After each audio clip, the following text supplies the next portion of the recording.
What is going on, everybody, and welcome to this Simply Reliable Studios presentation as we are here tonight to discuss what is more than likely the beginning of the annual WWE spring cleaning. So far, 15 names have been announced. Everybody you see there, and then while we were waiting to hit the live button, we discovered one more name has been announced. But yeah, 15 people so far, and there's probably more where that came from. I am the moderator of this stream, the Renegade of Wrestling, JJ Williams. Hope y'all are doing well tonight. Being joined tonight by Oofman, Big Baller G, Emmanuel Dominguez,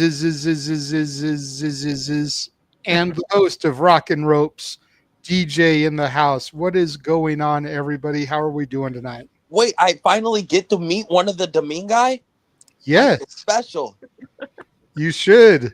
The longest reigning game night champion Oh, jeez. and John Cena's number one fan. Don't tell that to the young boy. He'll cut a promo on you on Twitter. Nothing's worse than a scathing promo from a 14-year-old, okay? Right? I jest. He's actually probably seen his number one hater, but that's a whole other story. But, gentlemen, I wish it was under better circumstances we were all convening tonight. It is what it is. Spring cleaning has begun. And everybody here seems to have something that they wanted to say about these. So we'll just kind of go around the room, give kind of like an overview of what y'all think of everything that's going down. And then we'll get into these names one by one. Or in some cases, we got a tag team, we got a stable, knock those all out at once. And we'll just start running through these names, kind of see, are we surprised? What's next on the horizon for them? And then at the end of it all, who do we see still coming if there are more cuts to come? So we'll start with you, Oofman. You're the visitor to the stream, the channel. First time here. What are your thoughts about all this? Well, again, Renegade, thanks again it's an honor to be here. Just honestly, I don't want to sound like a jerk. First time, like you said, first time on this channel, but I don't want to sound like one, but it's like, this is what WWE does. All of us have been watching it for years, especially lately in the, who knows how recent, but this is what they do. We get hyped for Mania, the road to WrestleMania, we watch it, and then it's Black Friday. It's been like this for the past, I don't know, we're in 2025, I'd say last 10 years or so, where we know it's Wrestle-ish, give or take, that it's WrestleMania, and then 3 weeks later, days later, whatever, they got to trim the fat. In the old era, it was, hey, kid, it's a budget cut. Who knows what they're going to say the excuse now.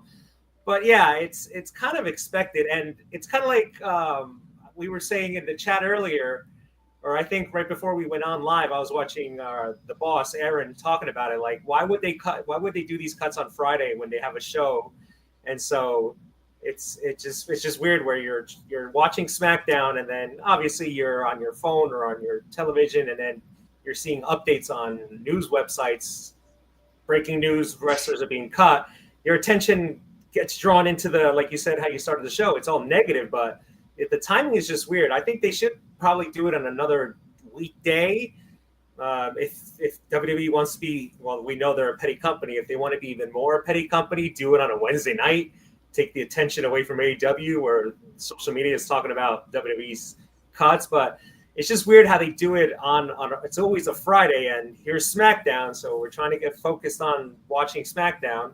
But then our attention, like you said, is on the negativity of unfortunate people getting cut. But again, we know this happens, and we just know if we hear stories that you're in catering, or, hey, where's wrestler XYZ? And then you see the cut list, I don't know if jaws are dropped, but it's like, oh, of course.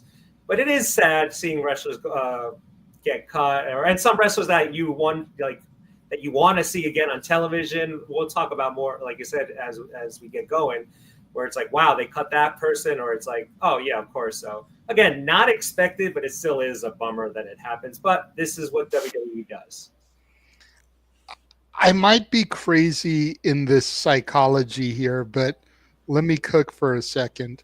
For me, if I'm WWE, I actually think doing it on a Monday or a Friday is smart, and I'm going to tell you why.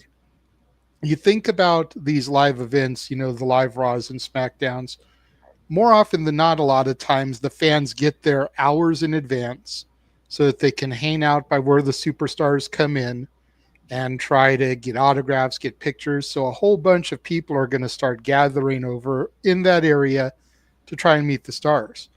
So you start dropping these names, people getting cut.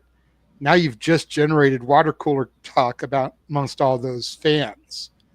And they start buzzing. They're like, oh man, so-and-so just got released. So-and-so just got released. So-and-so just got released. And now you've got this buzz, albeit a little bit of a negative one, of the fans talking outside of the event about what's going on. Then they come inside of the show, and hopefully the presentation makes them forget about it. But for those few hours while everyone's gathered, you've given them a reason to talk to each other and intermingle. Because what if your favorite just got cut? Now all of a sudden you're feeling some kind of way, and somebody else may lose their favorite in the cut. Now you've just formed a bond over your favorites getting cut.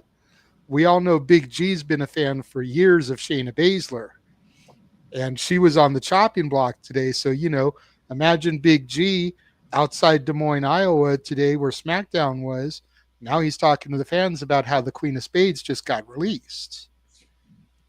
So I think in a certain aspect, it's smart because you generate that water cooler talk amongst the fans hanging out. The only thing, just quick negative to say about that would be, like you're saying, I'm guilty of that. When Raw or SmackDown would come to the Prudential Center in Newark, I would go early, hang out, like you said, in a designated area. The only negative I would see there is if one of the fans is watching their phone, XYZ wrestler gets released, they see their favorite wrestler, and they could be like, hey, did you hear about blah, blah, blah? I don't know. That could be perhaps a backlash where they'll be bugging the wrestler. And then the wrestler will be like, if they didn't know, like, oh, crap, really? It'd be kind of funny that they're being told by a random fan. So I guess there's a positive negative, like you said. Possibly. Moving on, Big G, overall thoughts about what happened today? Yeah, I'm not surprised. Like you said, and Uthman just said, it happens every single year right after Mania. But yeah, I feel like they do it on Monday. I think it's usually done on Fridays. I know they've done it on a Thursday one time too, if I remember correctly. But yeah, I mean, that's good, water cooler talk if you're at a wrestling event and you're just standing around, not really doing anything, and then like you hear people talking, and then you go and talk with them, talk about what happened. I didn't find out until like not as soon as it happened, but I was busy doing something, and I checked my phone in the No DQ8 chat, and like I saw like Mansfield had posted out like this thing saying releases, and I see Shayna on there, and like this has got to be fake. So then I went on X, and like sure enough, I'm like, oh, you got to be freaking kidding me. But like I said, not surprised. It happens every year. It just sucks, but they'll land on their feet some way somehow. Fair enough. Emmanuel, you were one of the people that reached out to me right off the jump. You're like, man, I got something I got to say about this. I'm Shenanigans tomorrow. So thank you for reaching out to me. You're one of the people that helped inspire me to go ahead and do this tonight, because I try to have Shenanigans not be overwhelmingly negative. Yeah. And I know with all this, it was like, it just kind of better to come get it out now, and then tomorrow can be the normal fun antics. So overall thoughts, again, let's not go, name by name in your head, but just your overall thoughts of what happened. Well, for a second there, like I thought, when I clicked on my phone on Instagram, I thought it was like maybe I read it wrong. So right away I refreshed the page just to make sure what I read was right. And the first and they had the list. I'm like, there's two names in particular that really surprised me because being there as Stand and Deliver NXT, like I thought that they had a great reaction, and I want to hear why they had to cut them. I'm not sure if they had no plans or no future with them. I got no idea what happened there, but it's like one of those things like it does happen each and every year, which is unfortunate. It's more of what it's the very easy way of saying their market quarter one is more higher than usual, and it's all thanks because of the cuts.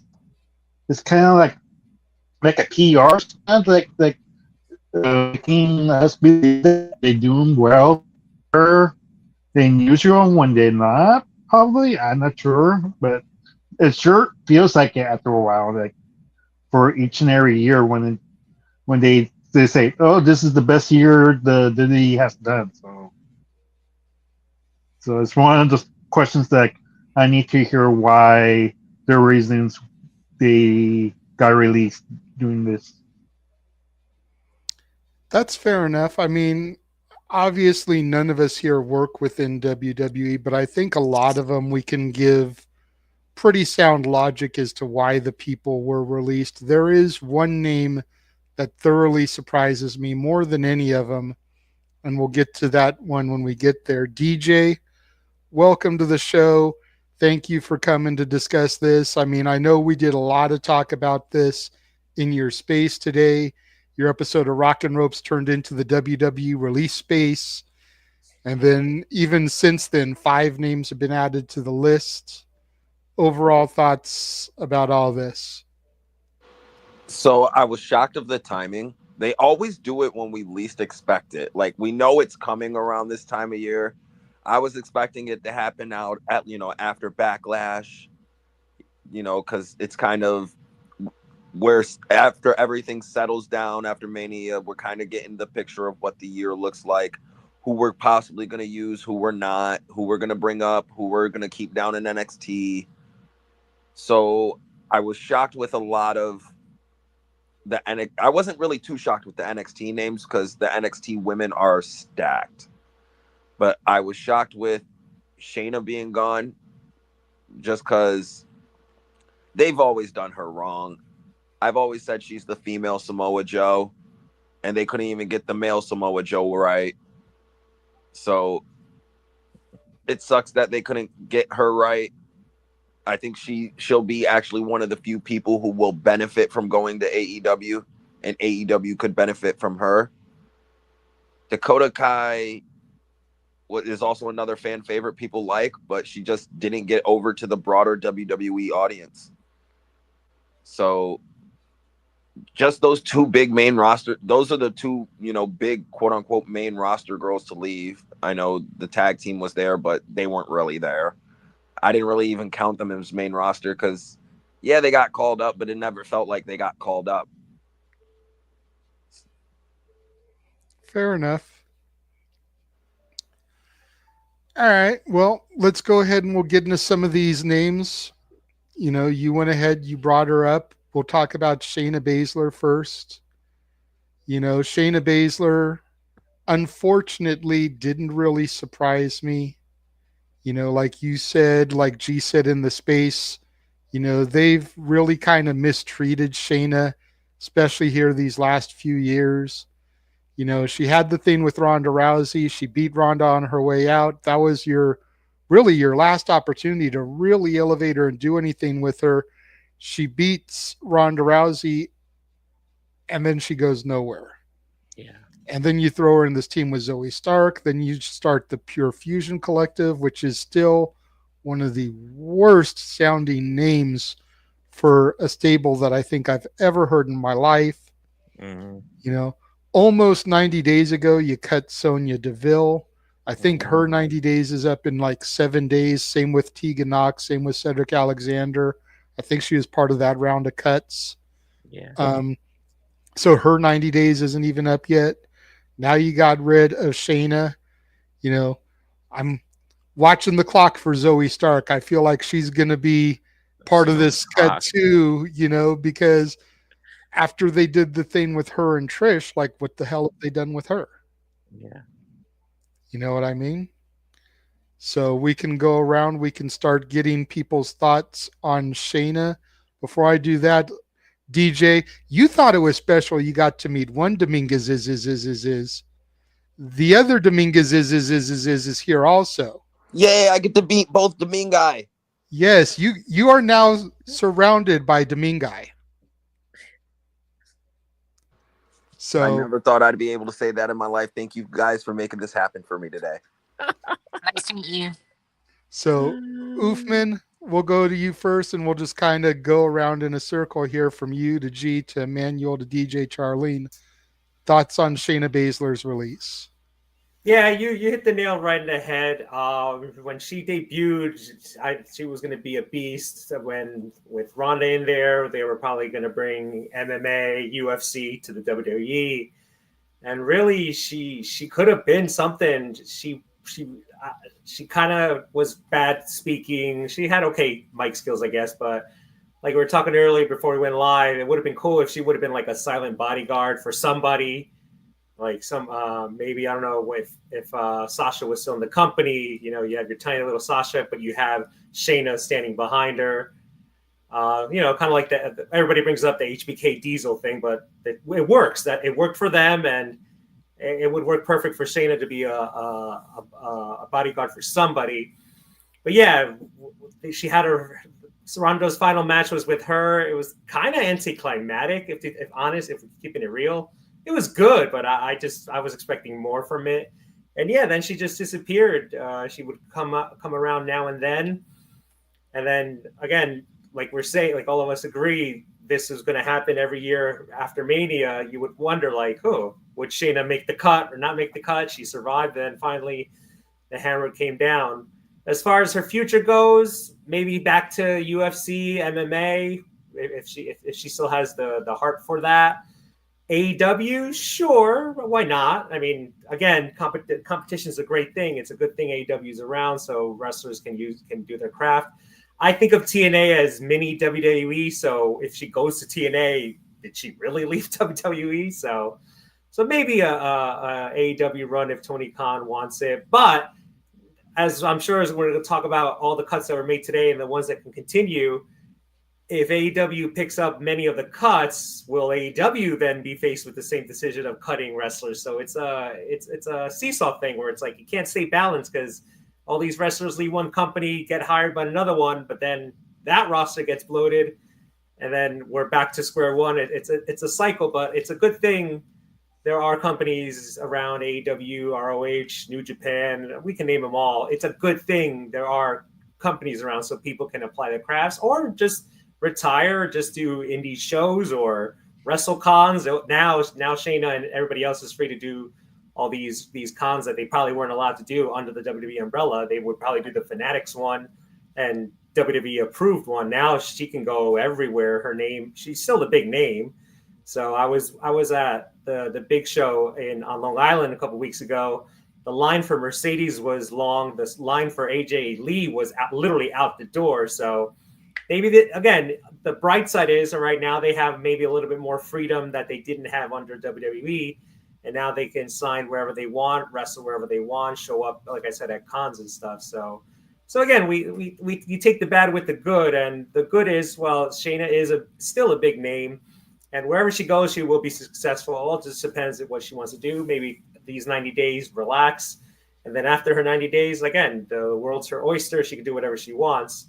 But I think she'll land on her feet when it comes to all the names here. I think she'll be one of the ones where she'll still be successful no matter where she goes.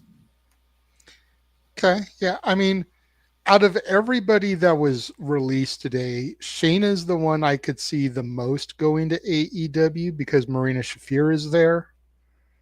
So she can go link back up with Marina Shafir, whether she assists the Death Riders and forms a team with Marina or she joins Marina once the Death Riders disband. I think a lot of that just depends on how much longer the Death Riders are going to be a thing. Everybody is hoping it's all in. I still in my gut think it's going to be Wrestle Dream, but that's just me. I'm a little bit more surprised, even though I'm not surprised she got cut. There's a little bit of surprise on my behalf because I know she was one of the main ones that started that bridge with the Bloodsport pairings because she went and did the GCW Bloodsport for Barnett. She was one of the first crossovers from WWE to do that. And since then, we've seen No Quarter Catch Crew, we've seen Cross, we've seen Natalia, we've seen a bunch of WWE and NXT people cross over, and she was like the first one to do it. So kind of initiating that partnership because of her MMA background, that kind of surprised me. Maybe it's just me and my booking and my fantasy brain that I'm always generating, but why did they never do a stable? Shayna, Natalia, Charlotte, the Queen, and Zelina, the first woman queen of the ring, the four queens. Well, a bigger question would be why didn't they do the 4 WWE horsewomen versus the 4 MMA horsewomen? It was Ronda, Shayna. I forgot who the other 2 were. Versus... Marina is one of them. I just don't remember who the fourth one. Jessamyn Duke. There you go. So yeah, that was. I remember when before Ronda joined the company, the 4 of them were always at ringside, and they I don't know. The main reason I can think of they probably didn't do that is because they probably would have wanted to put the WWE girls over, and the MMA girls were like, "Yeah, no fucking way. We're just gonna throw a fight to these 4 fake fighters, and we're legit UFC badasses." True. Yeah. That's probably why that didn't happen. But yeah, Big G. Shayna's your girl, man. Talk about it. Damn you, Hunter. You fucking screwed the pooch on this one. I swear. All right, so you had Shayna come in at the Mae Young Classic, dominate that. You know, she didn't win it, unfortunately, but she dominated. Then you had her have this historic NXT run. You know, she's a 2-time NXT Women's Champion down there.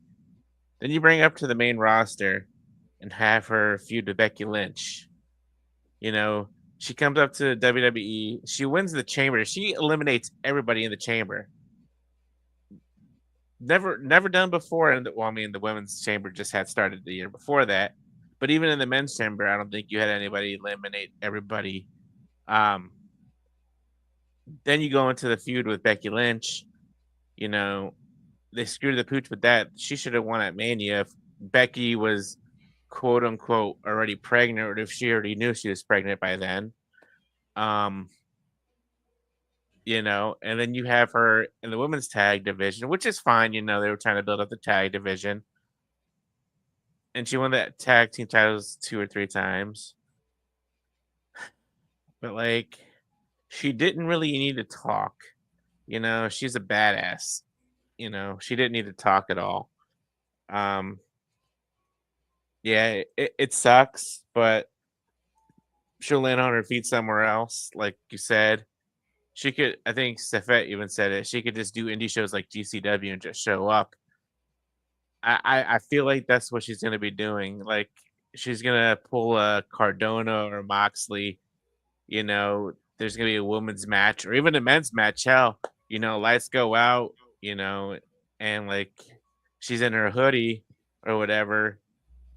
And on the back of it is like a spade, you know, and then you're like, oh shit, Shane is here. She just starts choking out people. And then eventually I'll feel like she'll go to like TNA or AEW. But see, even if she goes to AEW, she's just going to be there, have her 15 minutes of fame, and then, you know, go nowhere. So I feel like she has a better chance in TNA than AEW. So, like I said, it sucks, but she'll land on her feet somewhere. She does gaming too, so she could do that on the side and make shitload of money. Probably, yeah. Twitch, I'm sure she can develop enough of a following where she can make some coin on Twitch. Emmanuel, what are your thoughts on Shayna? I mean, Shayna, like, has been like one of those what ifs. Like Triple H did nothing wrong, BG, in my opinion. It was more of a Vince thing that kind of derailed her momentum. Because in NXT, like you mentioned, she dominated. Like in the tournament of the Mae Young tournament, she dominated pretty much everything. Just once Vince didn't see the value of her, like they always pair her up with somebody instead of being solo. That was the biggest issue with Shayna. Like yes, she's a badass, but how many times do you tell that story that you know she like oh I gotta get help from Shayna like how many times we went through that story like she needs they needed to push her as a solo act because that was the biggest problem with Ronda like what's a bigger name, Ronda Rousey or Shayna Baszler? And like automatically you think of Ronda Rousey, as much as I don't like Ronda. Like Maria Shafir, it's another person. Like what was a bigger name, Shafir or like? And you could go on and on. Like it's like she was okay in the mic skills, I suppose. Like I read, the crowd just just didn't like her. Like whenever she came out, like whenever went to the events, nobody really booed or cheered. Like they were just like basically sitting in their lap.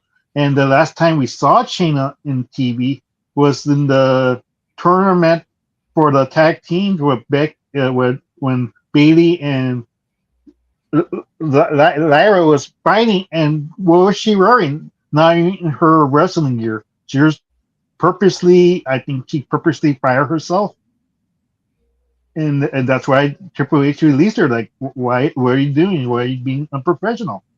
She probably complained that she wanted to push, she wanted to do something, and Triple H said, "Well, I can't do anything. Like, nobody's really like we tried your experiment. Like, we tried to do our best to push you, but the WWE machine could take you so far with fans. The no, as much as we hate to say it, casual fans are the biggest indicators of how you're gonna do in the main roster. And most of these releases is just like that. Like it's just fans interaction. Like how they react. That's the biggest criticism that I have with sadly with Shayna for her future Bloodsport. Like she needs to step alone. Like yes, you could put her in the AEW Death Riders, but what's that gonna accomplish? Like another like it's she's gonna be lost in the shuffle again. Like with so many women, but at least in Bloodsport, you still have an eye, you still have a job. Like at least you have your free time to do your if you want to go to conventions, do signatures or whatever, and do their Twitch thing. But at least it's something better than nothing. Like it's like she's she really shines when when she fights in Bloodsport, and maybe that's the super to give her more of a opportunity to talk on the mic, improve it. Hopefully, she doesn't need that manager because we can't say Paul Heyman and stick and hope or help her because like a manager was not going to do the solution. She needs to eventually talk on her own, and that's what she needs to practice on. Fair enough. DJ? Yep, I'm here. Your thoughts on Shayna Baszler? Yeah, like it sucks that WWE really didn't know how to like fully bring her in and utilize her to her fullest potential. Her NXT run was great, and the fact that they couldn't get her right, knowing she was one of the more legit actual shooters they've ever gotten, and one of the few people to actually be able to transition from MMA into wrestling. Either TNA or AEW is the perfect place for her. WWE just didn't know how to do it right. So I'm looking forward to her wherever else she goes if she stays in wrestling. I don't see why she shouldn't. She's actually been excelling in the blood sport stuff. That's actually a lot where her talents are pretty much tailor made for. But at the end of the day, we also got to realize these wrestlers are business people. So if Tony Khan or even TNA want to throw the money at her, she'd be dumb not to take it. Exactly. But if we're talking about what's best for Shayna Baszler and her presentation, Bloodsport easily. She would reign supreme there, and honestly, it can help reestablish her as kind of as the shooter in the wrestling business. So that's kind of my thoughts. Like I said, I always thought she was the female Samoa Joe. Okay. Arlene, you joined us a little bit late. We're still only talking about the first name, though. Your thoughts on Shayna's release? Um, when I heard that Shayna was released, I was actually surprised because I thought the other name that was gonna go with her was Zoe because they've been trying to pair her up with him, and we haven't seen Zoe in a while. So like, I figured that if Shayna was gonna go, Zoe was gonna go. So I was just really surprised that Zoe still hasn't been named. Not that I don't want her to go. I mean, they haven't really used her, so I'm like wondering like if they are gonna use her, like what's her story arc now that she's lost Sonya and Shayna? Like what are they planning on doing with her? Or are they gonna move her back to NXT? But as for Shayna, I mean, I think right now she's just like because I was like reading a lot of the Twitters like from these wrestlers, and I think she's just trying to like. It sounds like she kind of wants to just like basically indicated that she's not gonna go to a place that's gonna offer her money, like a lot of money, it seems like. So I think like if anything, maybe she'll probably stick with the blood sports and then just like have matches there and then like maybe go to different promotions or maybe go back to MMA, but it really didn't surprise me because like I said, like her and Zoe, as soon as Sonya left, they haven't really been using them. So I mean, it wasn't like that surprising to hear that she was released. Like I said, I was more surprised that Zoe wasn't part of that list. Maybe she still is. Not that I don't want her to lose that job. I'm just they haven't really used her, so I'm wondering what their plan is with her. How long are they just gonna keep her in catering? I'm just wondering where that storyline's gonna lead. But I think Shane's probably gonna stick to Bloodsport or maybe go back to MMA or maybe she's gonna take the time off and um maybe to go and open up an MMA school, maybe be a teacher. So I mean, like, but I think like when I was reading her Twitter, it doesn't sound like she's gonna go to a place that's gonna offer her like a huge amount of money. So I don't think she's gonna go to AEW, but I could be wrong. Maybe she will be, but it's like based on her last tweet, it didn't sound like it. So Yeah, I see her as the type to open up a school and teach people how to learn the MMA fighting style and everything. Be a trainer that way. I definitely think Bloodsport is the way to go for her. I don't know about GCW proper. I don't know if I could see her getting involved in some of those bloody matches they do, but I could definitely see her in the Barnett Bloodsport rotation. We did get a super chat from Ray J's World, so we'll go ahead and bring that up. Thank you very much, Ray J's World. $5 says, I used to be angry with WWE releases, but with partnerships, I don't feel bad about it. Look at Indy Hartwell. TNA are making her a star. Think it's a little bit early to judge Indy Hartwell in TNA. She's literally only had 2 appearances so far. One of them was sitting in the crowd at the pay-per-view, and one of them was standing on the ramp on Thursday night. Let's wait until we see what they do with her in the ring. But I look at the TNA partnership as a great destination for some of these people. If WWE is their dream, going to TNA is a backdoor right back into WWE because of the partnership. You know, they keep their nose clean, they improve their status. Look what happened with Drew McIntyre. He went to Impact, came back.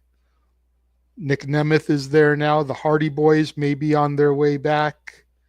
You know, they just dropped the titles. They only signed a year deal, which should be coming up. Some of this may have been so they have money to throw at the Hardys. We don't know. You know, they did just bring in that influx of AEW talent not that long ago with Ricky Saints and Ethan Page. So some of those guys, a lot of these women really don't surprise me because the NXT roster is so stacked with women. But the partnerships are a great way, like Ray J's World said, because go over there and now you've got that back door right back. DJ, I did see your thing in the private chat about how much longer do you have for us, bro? About 15, 20 minutes. All right, cool. Is there someone in particular you want to discuss so that we make sure we don't miss it? Cora. All right. Cora was So kind we'll of a go ahead shocking and go into one. Cora Jade then next. Go ahead, DJ. Yeah, no, Cora was kind of a shocking one because I felt like with the groundwork she laid and the dedication she made just to being in WWE, not only, like I said, with her looks, with her wrestling style. Like if you watched her pre NXT before she joined, NXT 2.0 and stuff, her work wasn't really as polished as it is now. Yes, she's kind of injury prone, but she's still young. It's not like she's Dakota in her early to mid 30s and has 2 bad knees. She's only 24. She can learn how to work around that. She doesn't have to really, change her style up too much because she's still learning how to be herself fully. So it kind of shocked me that they're letting her go. I won't be shocked if she'll be back in a year or two. She's one of the people I feel like would benefit going to TNA and having that revolving door around. So even though she's technically leaving, she'll still be in the ecosystem. Kind of like how New Japan did with AEW for a while, where they couldn't afford the big contracts like the Okadas, the Ospreys, and the Jay Whites. And AEW took over those contracts, but a lot of those New Japan guys who came over still stay into the New Japan ecosystem. Like if New Japan needs Will Ospreay or Jay White or even a Kenny Omega to an extent for a Tokyo Dome show, they'll be there. And also like within Forbidden Door and Wrestle Dream and every other pay-per-view they do with New Japan, they're still in the ecosystem, but they're not New Japan talent anymore. They're with AEW. So I think with TNA, people like Cora, Gigi, Kaden, Katana, they all would benefit going to TNA, especially with that Knockouts division needing some more women. And they've been using a lot of the NXT women anyway. So they're just probably, helping them out maybe.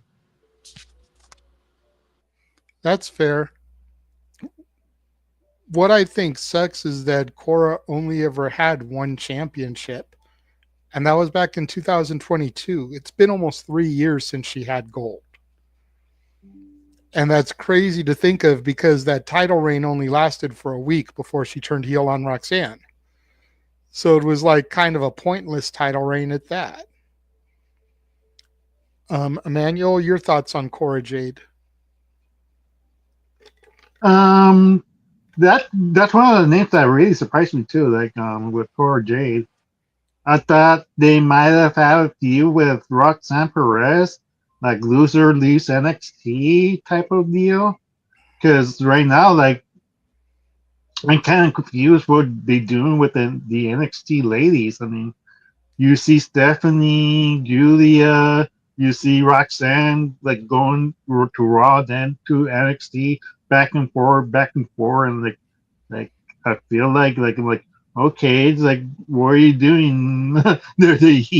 Like if you're going to do that, if you're going to call 3 ladies up, I don't know why they had the need for Cora to leave. Like I'm not sure that they don't know if she could be a solid heel top heel per se.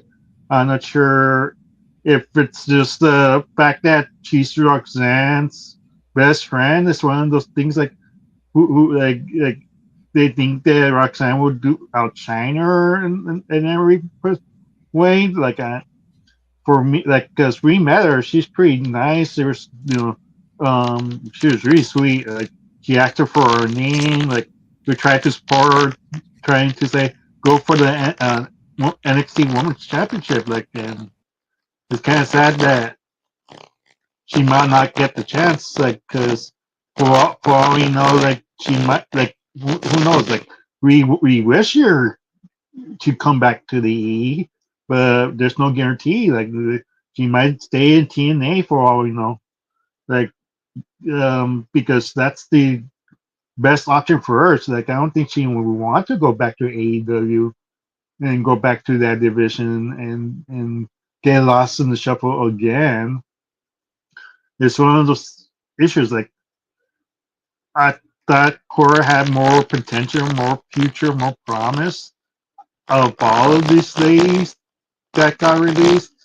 Is just like one of those questions like what did Triple H, what did HBK tell Cora? Like, hey, we're gonna release you, but if she is going to TNA, but we like they're gonna tell her like we swear that this is for your good because you're a future knockout women's champion, and that's possibly what they told her. Like, hey, everything's gonna be okay. We have a plan for you, which is good. Like at least they have a plan for her. That they're like, but since WWE hasn't bought TNA and they kind of only working with each other, that's the only issue that she needs to get released first before she gets that opportunity. So that's the only assumption I have right now for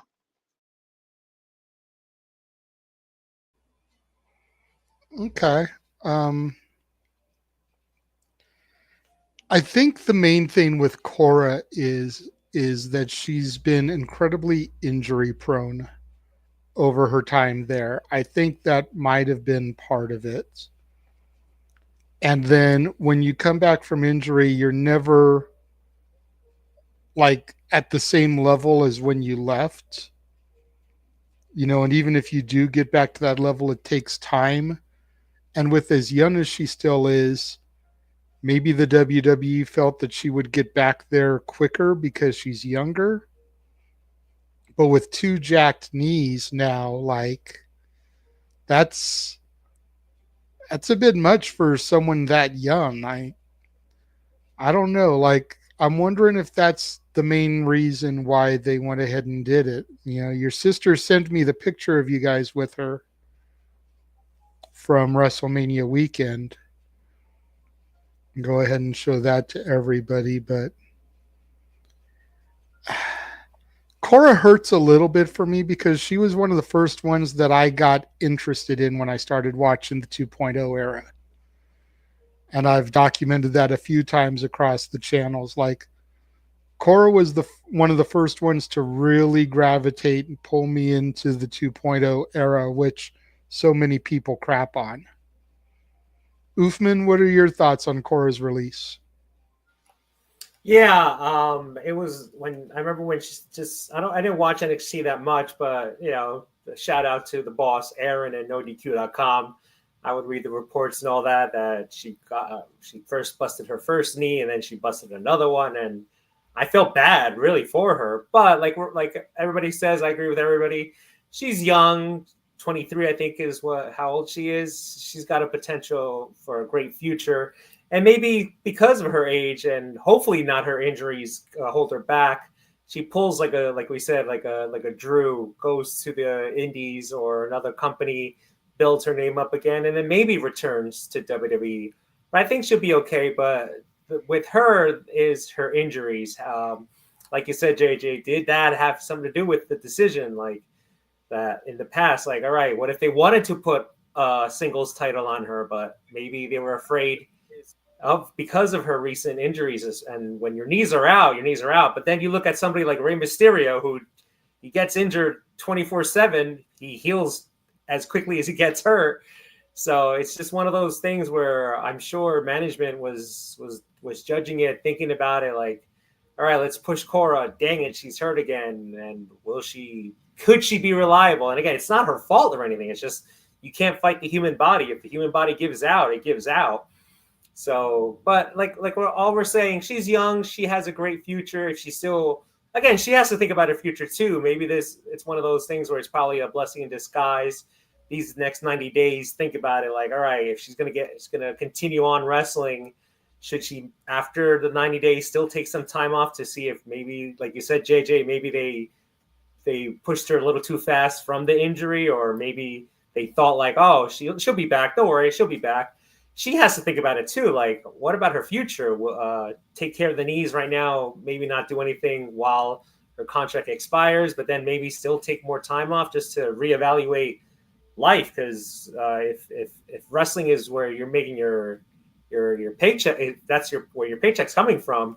And with her history, she has a lot to think about. And at a young age, you don't want to be, we talk about Mick Foley and all his decisions leading up to Hell in a Cell and even post Hell in a Cell. Well, Cora at this young age, 2 busted knees, and just at 23, she has a lot to think about too. Like, all right, maybe I do go back to wrestling, but do I relax a little bit? Maybe become a commentator? I don't know.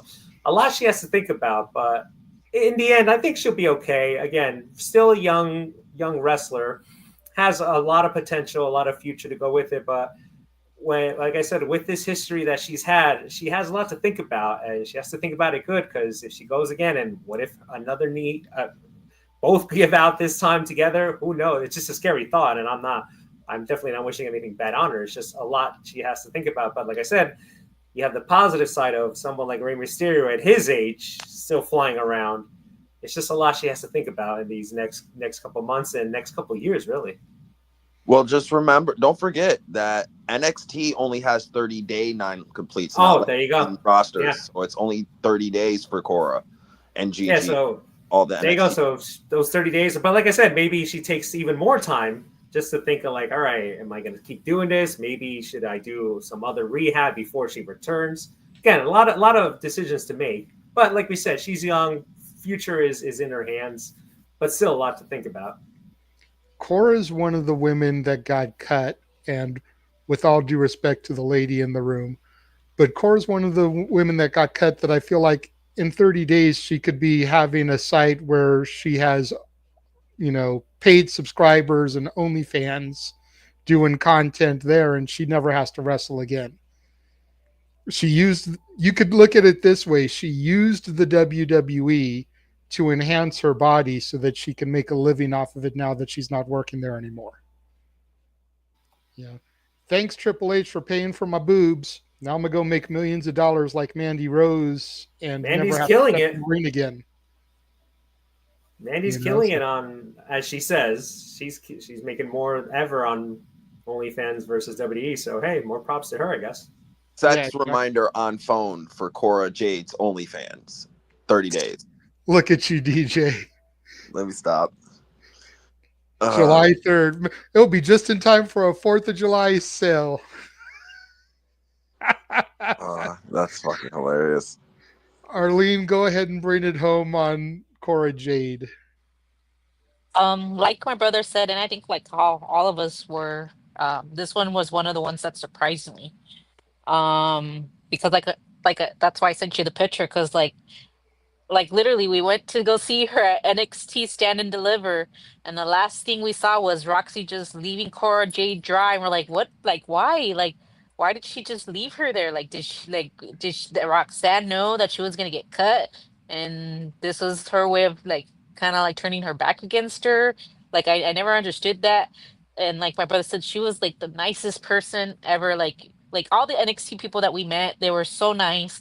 The fact that they were trying to like hurry them along so that they can take pictures faster, and the fact that she took the time to find out our names, and like my brother said, we were saying like you should go for the NXT title. I don't think she knew at that time either that she was going to get released. She's like, I probably should, huh? And that was the last thing that she said to us. And like the reason I also sent that picture was like her her and Roxanne, granted Roxanne is still in the company, but she was one of the NXT ones that sold out. She sold out all her photo ops. So to me, like I was surprised, like, really, you're gonna let someone that sold out, like what like her to go? Like, wow, like I'm glad I got the picture when I did, cause like it was by sheer luck that like I was able to get in time, cause those were like I couldn't get Roxanne, cause she was sold out quick. So the fact that I was able to get Cora Jade was like, and just like the night, like my brother said, the nicest person and everything in ever. I hopefully she finds something like you guys said, hopefully TNA. I don't she shouldn't go to AEW. She's just gonna stay there. Any other promotions? I don't know if she wants to go to other promotions, but the fact that she still wants, I think she still wants to be part of the company, so maybe she might want to like train the upcoming NXT stars to, and maybe, or but yeah, that one was really surprising to me because, like I said, like she was one of the ones that sold out, and the fact that she was still on NXT, I found that very incredible. And like the fact that she's so young and to be able to do that was also, and like a funny story, like this guy that was in line as we were waiting in line gave her a picture that he drew of Cora, and let her keep it because like, and he's like, no, that's yours. And now just like I wonder like what was going through her mind when, if she knew at that moment she was gonna go, like I don't know if that, like later on, that maybe she teared up, or maybe she didn't know, but now she knows, like that the fans were behind her and everything like that. So I do hope that she finds something. Hopefully, maybe like you guys said, goes to TNA, maybe rebuild her character and be more of a badass, and maybe W will pick her up again and stuff. That's really my hope, because I don't think AEW is the place for her right now, Oh, especially since she's so young and stuff. So yeah, I think she should stay away from that. I'm mad I I'm going against the Domingue guy right now because I disagree. I think AEW is the perfect place for her to go right now, especially when AEW is possibly losing a Mariah May, a young talent just like Cora. So I I don't feel, think so, DJ, and I'm gonna tell you why. Her two jacked up knees. That's exactly why she shouldn't go to AEW. Think about the style that AEW works. Think about how full tilt, balls to the wall. I won't even get into all the flippy floppy stuff because I don't want to sound tribalistic, but just think about how insane some of their spots are. And then you want a chick that's already had two blown knees to go to that company? well, kind of play devil's advocate here. It could also be for that exact same reason, the hard AEW style she can kind of be, if she can handle and survive that hard AEW style and do a year and a half, maybe 2 years there, and she goes with maybe one or two small minor injuries, nothing devastating, nothing that messes her up. It immediately takes away the stigma that she's injury prone. So that's why, in my mind, I think it could benefit her in terms of toughening her body up. And yes, it's more of a hardcore style than the WWE style, but it can also, if she works that style and she comes out, better out of it, and she actually, doesn't break every limb in her body, it takes away the stigma that she's injury prone. They'll have all the faith in the world in her again because she has all the other tools. She has the look, she has charisma, she can cut a promo. She just has to be able to stay healthy. And if she goes to a place like AEW, where the style really is, bad on your body, not bad on your body, but takes its toll on your bodies. If she can survive that, she can definitely go back to WWE and work with 1-2 bad knees and be a top star the way she should be. That's the only reason and this is me we're talking about, where I think no one should go and waste their time in AEW. Okay, but I think in terms of Cora and Shayna, she can benefit just because she's better than most of the field anyway. Why wouldn't you take her? Cora, I think she'll benefit from. That's the one place where you can take away the stigma. Oh well, she's injury prone. If she goes to TNA and she works pretty much the same style, it's not really going to toughen her up the way she needs to be toughened up. If See, she I wants, feel like TNA is kind of in between the AEW style and the WWE style because those knockouts get down.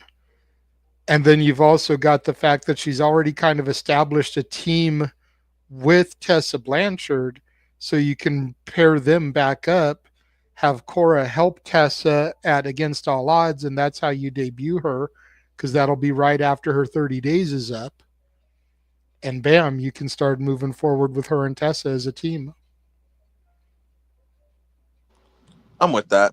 Yeah, like I said, I'm not against her going to TNA. I just think if you're thinking of the easiest way to get rid of the stigma that you're injury prone, go to AEW and survive that shit. Because if you could survive 2 years in AEW without an injury, you're practically a god.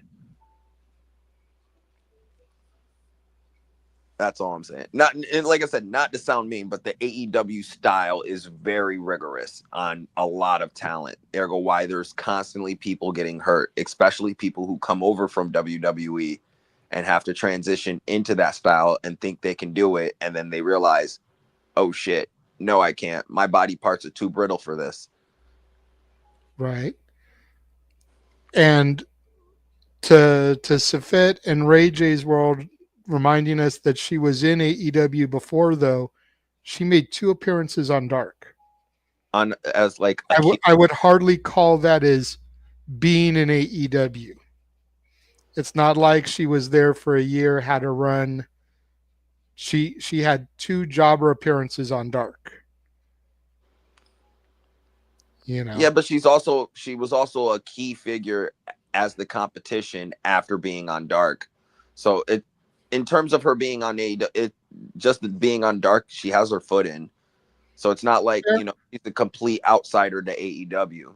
No, that's fair, but she's also got her foot in with TNA as she appeared on Impact prior to her Dark appearances, and she's been back on Impact since the partnership with NXT&A. So that's another reason why I feel like there's a little bit more likelihood that she'll go there. Yeah, I get it. I get what you're saying, but if you're just thinking about it between Katana, Kaden, Gigi, Dakota, Shayna, Cora, I don't think all of those girls are going to go to TNA. I do think a majority of them will, though, because like I mentioned on your space, and we'll get into it here in a minute, their Knockouts tag division needs teams. Big time. Big time. That's why I think you bring Cora over there. You've already established the thing with Tessa. You just got yourself another team.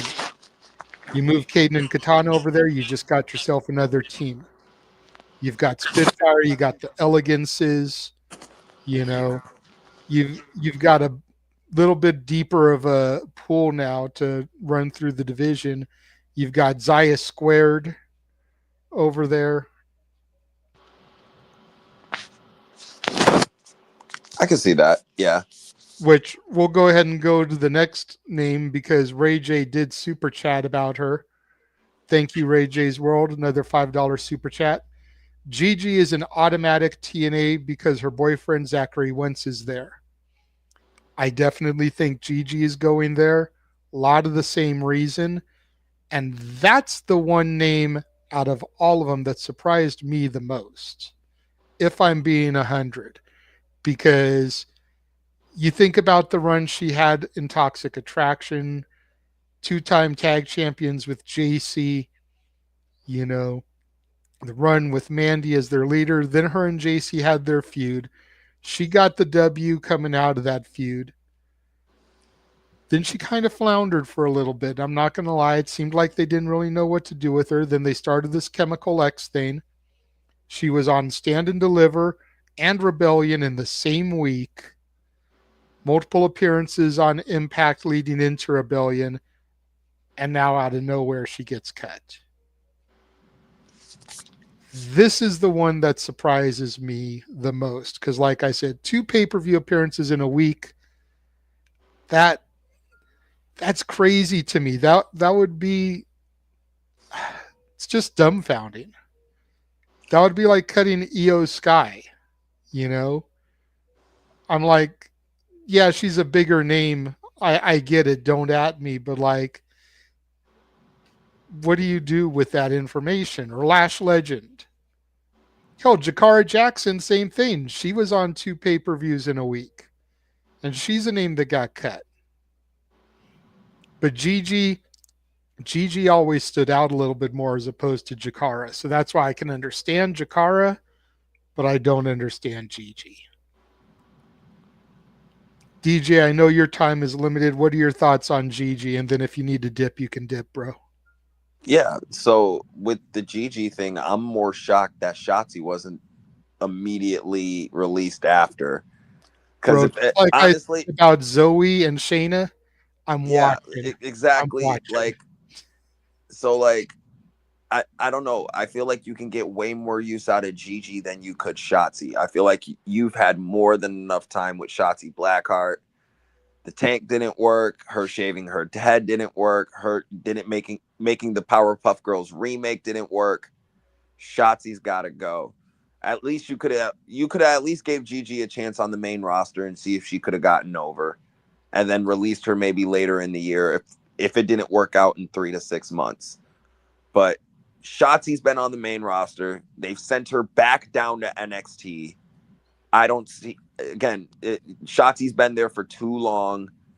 I think she needs to go. It's nothing personally against her, but Gigi's shocking because she honestly, they didn't do enough with her yet. I don't know why they didn't try to do more with her.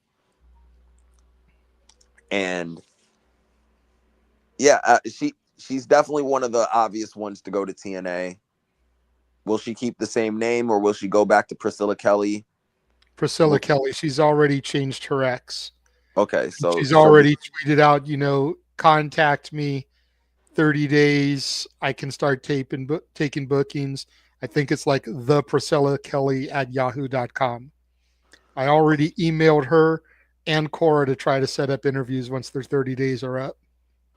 Yeah, so if she's going by Priscilla Kelly again, I don't know if she'll go back to TNA then. Because then why do WWE's been letting people take their names? They haven't been, at least during the Triple H regime, they haven't been too strict on, gimmick infringement. If you got a name, they'll let you build it on the independent circuits at this point because they know if you're building up that name that they gave you, they'll eventually bring you back in and still have the same cachet. So I don't know. Like I said, she might be going back to AEW if she's going by Priscilla Kelly. Because why go on Gigi Dolan on TNA? You know what I mean? That's kind of redundant. Being Gigi Dolan 2 weeks ago on TNA and then a month and a half later, you're Priscilla Kelly. I don't know. I get you. I mean, I feel like there's a promo that could be cut to explain it. But like, I've never really known WWE to allow people to keep their name unless it's their real name. Baron Corbin went to being Tom Pestock or whatever. Jinder Mahal lost his name. Dijak, I think, only got to keep it because I think his real name is Donovan Dijak. Or he was using Donovan Dijak before WWE signed him. Yeah, he was using Dijak before he signed. So that may be the only reason why he got to keep it. Kind of like Christian Cage became Christian, lost the cage, then he went back to being Christian Cage. But because he owned the trademarks to Christian Cage, he was able to use it. But most names WWE owns the rights to. So that one doesn't surprise me a whole lot. Same with Cora. She's back to using Elena Black. She's already changed her ex. But, like I said, I feel like there's just a promo that could be cut there. And she just tell Triple H, be like, look, I'm just going to say something to the effect of, the company I used to work at owns my old name. This is me. This is the real me. And I'm about to show you the real me. And you're not really taking a shot at WWE. And you're establishing that you're being more true to yourself all at the same time. All right, yeah. Like I said, I know they just released the Edge trademark. So they redid it. Oh, they did redo it? Okay. Yeah. Because they didn't want Tony Khan to get their hands on it. Oh, I don't doubt it either. Plus, you got to think about it this way when it comes to that. If Tony Khan gets his hands on the Edge trademark, or if Adam Copeland gets his hands on the Edge trademark, anytime they want to use Edge footage, they've now got to pay him because he owns the trademark of the name, even though they own the footage and they're the ones that had all that shit originally. I Now, wonder. so I wonder when all those trademarks that Cody applied for when AEW first joined. I wonder when those start to run out. I think Cody is on top of that shit enough that he's going to make sure that shit stays renewed. But we're not talking about Cody. We're talking about Gigi Dolan. So Yeah, no, my bad. go ahead Sorry. and get things back to where we were here. But yeah, in terms of Gigi, she could be TNA bound. That's the thing about her and Cora. They do have ties back to AEW. So it's not like they can't get the door in. Gigi Right. with Darby, apparently they're still cordial and friends. So maybe that relationship could help her get a job there. And she also worked there. Cora, she might have worked some dark tapings, but that's still also enough to get you in the door. Fuego del Sol was there for a year and a half. And he started pretty much being just a dark elevation guy and the occasional, collision. So I don't know. Like I said, I understand why you see her in TNA, and I think TNA for Gigi would be more beneficial. But we all know Tony Khan loves to collect his projects, and I can see Tony picking a few diamonds in the rough out of this group. Not all of them. I don't think he's going to snatch everyone up.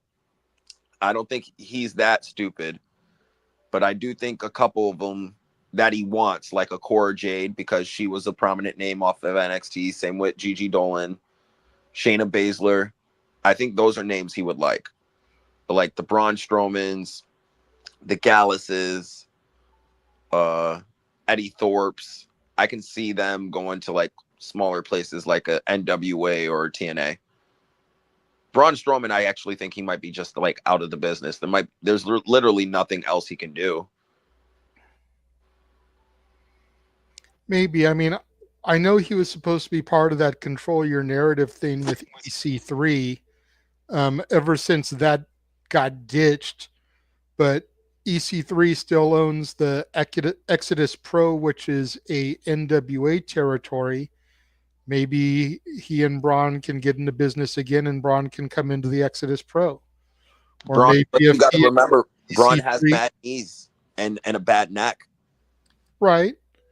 But I feel like NWA wrestles so little that, as long as he takes care of himself and does standard, gym workouts, he can wrestle the once or twice a month that the NWA would need him to.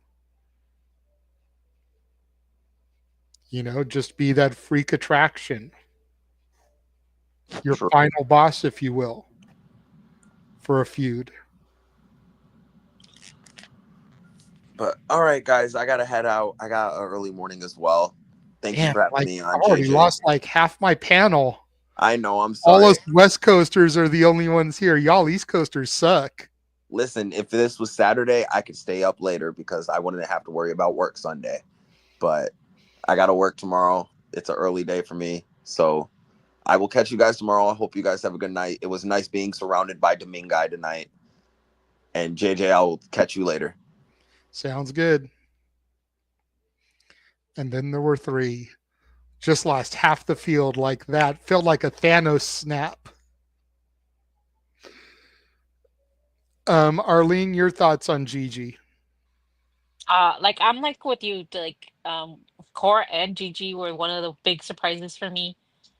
Because like you said, like she was on TNA and then she was on NXT. She had crossed the line, and then it makes me kind of like wonder what are they gonna do with Tatum now? Like, she and her were like a tag team, so I don't know what they're gonna do with her now. Like, are they gonna try to push her for a solo one?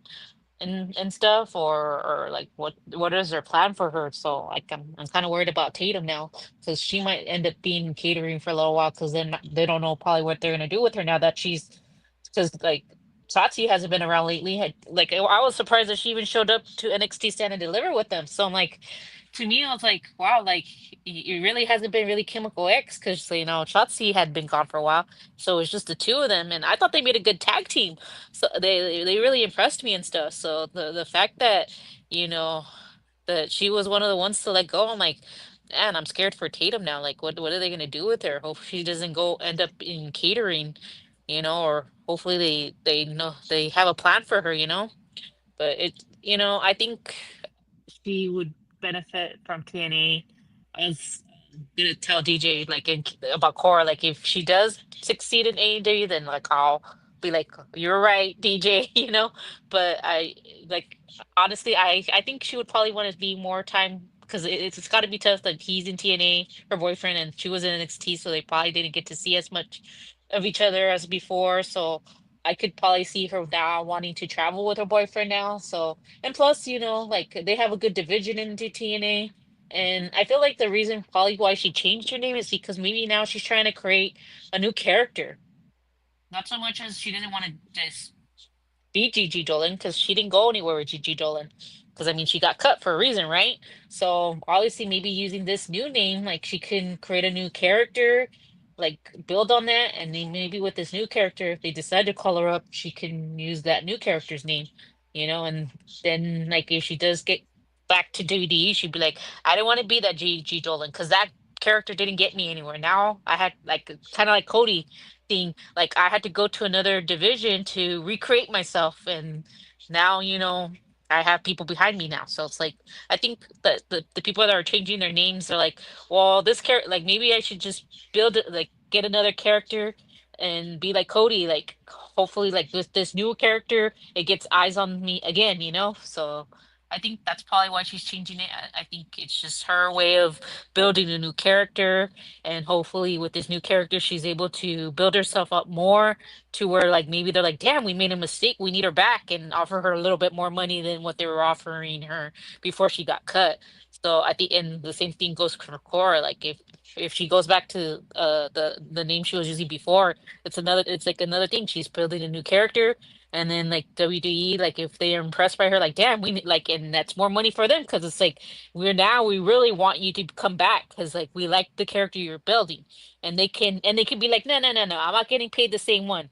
If you want me back, I want a little bit more, and they could do that because it's like no, like you guys fucked up, and now that I build myself, you guys are gonna have to pay for it. That's what I would do. Maybe because I like it might sound bitter, but I mean, like you're going to build your character, and they're gonna pay you like maybe the same. Like no, no, no, you guys cut me for a reason. Like like no, like maybe ask for a little bit more. Doesn't sound so far fetched to me. Okay, Emmanuel. I mean, with Gigi, like if she changed her name, like it's just like it's probably just her real name. Like she's probably like in the contract stating that she can't be using the Gigi Dolan, trademark. So to further notice, it's just like one of those things. If she goes back to TNA and TNA gets the permission from WWE, she's back to Gigi Dolan. I don't think they're going to change her name just because they see more value because WWE has really helped them get that recognition, like and they'd be fools, taking this risk, for her to change her name to her real name at this point. But right now, like I said, like stand and deliver. Gigi Dolan got the biggest reaction during the pay-per-view. I'm not sure in the watch along they did if it resonated during the pre-show or not. Did it? Because I haven't gone back. I don't really remember, but I think so. Yeah. So much So it's- stuff was happening that weekend that everything's still kind of a blur. yeah.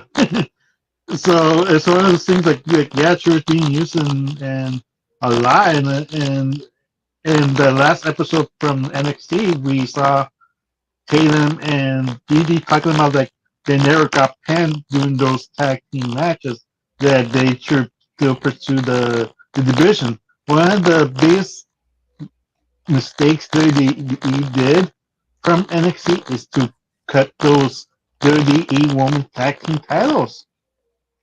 Because without it, like they have nothing to fight for. And yet you still have the WWE Women's Tag Team Championship right there, which is more or less meaningful now. Like is like I know this is off topic, like, but it's like one of those things. Like, is that why they switched titles to Live again? Because WWE knew that she was making a movie and it's more publicity than for them, and that's why they shut the gun too early for Becky and Lyra to even make a storyline. Because it's kind of like how it came out of nowhere. It's one of those things like, what is WWE doing? Like, why are you cutting so much great talent? The Gigi Dolan, Cora Jade, like, like you really like, and you want us to buy in this women's tag team division, and you kind of like separating a lot of great teams away from them, and it's like you're not really helping your case or trying to help the division out, because right now the WWE Women's Tag Team division is struggling. There's barely any good competition right now, and most of the matches that the Women's Tag Team Championship will facing for the NXT roster. It's crazy.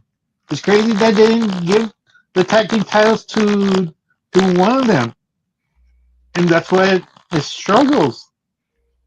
Like, why not give NXT the Women's Tag Team Championship? Like, it can't be any more far worse if you like than it is right now. So, why not give them a chance? Why not rebuild the legacy of the Women's Tag Team Championship? But like I said, like we talked about it to death, like Gigi Dolan, Fritz and TNA. I'm not sure AEW. Like I said, the AEW is like, it's like a Tony Storm, like, or Mercedes Monet. But like, if you're up there, you're gonna get used a lot. But other than that, if you don't have that many power, that Tony's not gonna push you. You get stuck in carrying again and not go anywhere. Like there's a lot of women that from AEW who has a lot of talent who are not doing anything. It's sad. It's sad to see, and people love the AEW women's side. I keep on thinking to myself, are you seeing the same thing that I'm seeing? I see a two-woman power trip that is it revolves around, and really not elevating the future for the other ladies. They really need to start pushing that envelope and to even consider it's better than TNA and WWE. Okay. You might want to try and check your microphone, dude. It's giving you like a robot sound when you speak. I don't know. Is it like I'm on my phone? That's why it's probably the internet cutting in and out, in and out. So as it's been like that. got you? Ray J with another $2 super chat says TNA needs more knockouts. I agree, especially in the tag division. All right, moving on to the next name, another female, and Ray J super chatted about her, so we'll go ahead and go to her. Speaking of Gigi, he gave a $5 super chat saying both Jakara and Gigi did TNA. They may have interest in both of them there. So we talked about Gigi. What about Jakara Jackson now? Jakara, I don't want to say I'm surprised with Jakara because I thought the team of her and Lash was doing really good. But something told me when Metaphor broke up on Tuesday, honestly, something in my gut told me that releases were probably coming, and that's why they broke them up. And I thought Oro Mensah was for sure on the chopping block. Come to find out, he was one of the cuts today. So we can kind of lump him in there with Jakara. That way we can kill two birds with one stone here. But like I thought the Jakara Lash thing had some more miles on it. Do you feel like they released Jakara too soon, broke her and Lash up? Because I honestly thought that they were going to win the tag titles from Liv and Raquel. And when they didn't give them the match at Stand and Deliver for the number one contendership, I was like, huh, okay. Now what? Because I thought they were a shoe-in. We've seen them on the main roster. Lash was getting a good response, was in the Rumble. Bring Jakara with her, give her a run at the championship, see where it goes, but just wasn't meant to be. Arlene, will go ahead and start with you on this one. Jakara and Oro Mensa, and your thoughts on their release. Honestly, for when those two names, I wasn't surprised. Those Jakar Jackson, I think we had talked before how we thought Lash Legend was gonna get called up last year, and her and Jakara, when it didn't happen, we're like, huh, okay. But like our I think one of our biggest fears was like I think they want to just push Lash Legend. So where does that leave Jakara, you know? And it's like I think they want to push more Lash Legend as a single star than a tag team. So unfortunately, Jakara on her own is not that big, of a star, I guess, or they didn't believe in her to be as big of a star. So I felt like now maybe Lash Legend is probably most likely gonna get called up. I just think they just didn't see it in Jakara, like that she would be able to survive on her own, and she would probably end up getting probably let go in a year from now. So they probably figured, well, and then if we leave her in NXT, I don't think we're gonna be able to do much with her because she's been more of a tag team. So I mean, unfortunately, I wasn't surprised because I felt like by herself she wasn't. I between the metaphors, like she wasn't one of the big ones. I felt like it was always Lash Legend and um the other guy like it didn't surprise me either because I think he just came back right from injury or something No, or he's been there for a minute, just not really being been used. used. Okay, I Noam wasn't Dar sure. is the one that just came back from Oh, injury, okay. won the Heritage Cup, the NXT After Stand and Deliver, and then like the following week they broke him up. Okay, I wasn't sure, but like, yeah, like, so, like, the fact that they were using him also didn't like he like because I couldn't remember which one they weren't using, so also like, but yeah, like they weren't really using him, so I mean, like again, like if you're not being used, most likely you're one of the first ones to be let go. So from the metaphor, I think those were the two ones that they just didn't know what to do with them, and the other two, I feel like maybe they feel like they could do more with them, so it just sucks. Yeah, see, when they broke up, and I even think I said this on commentary for the watch along, because hey, did we do the watch along this week? No, it was last week. In any event, I was talking to somebody, maybe it was in the spaces, and I said that I felt that Lash was going to get called up, Oro was going to get cut, Noem was going to stay put, and Jakara would get sent down to Evolve.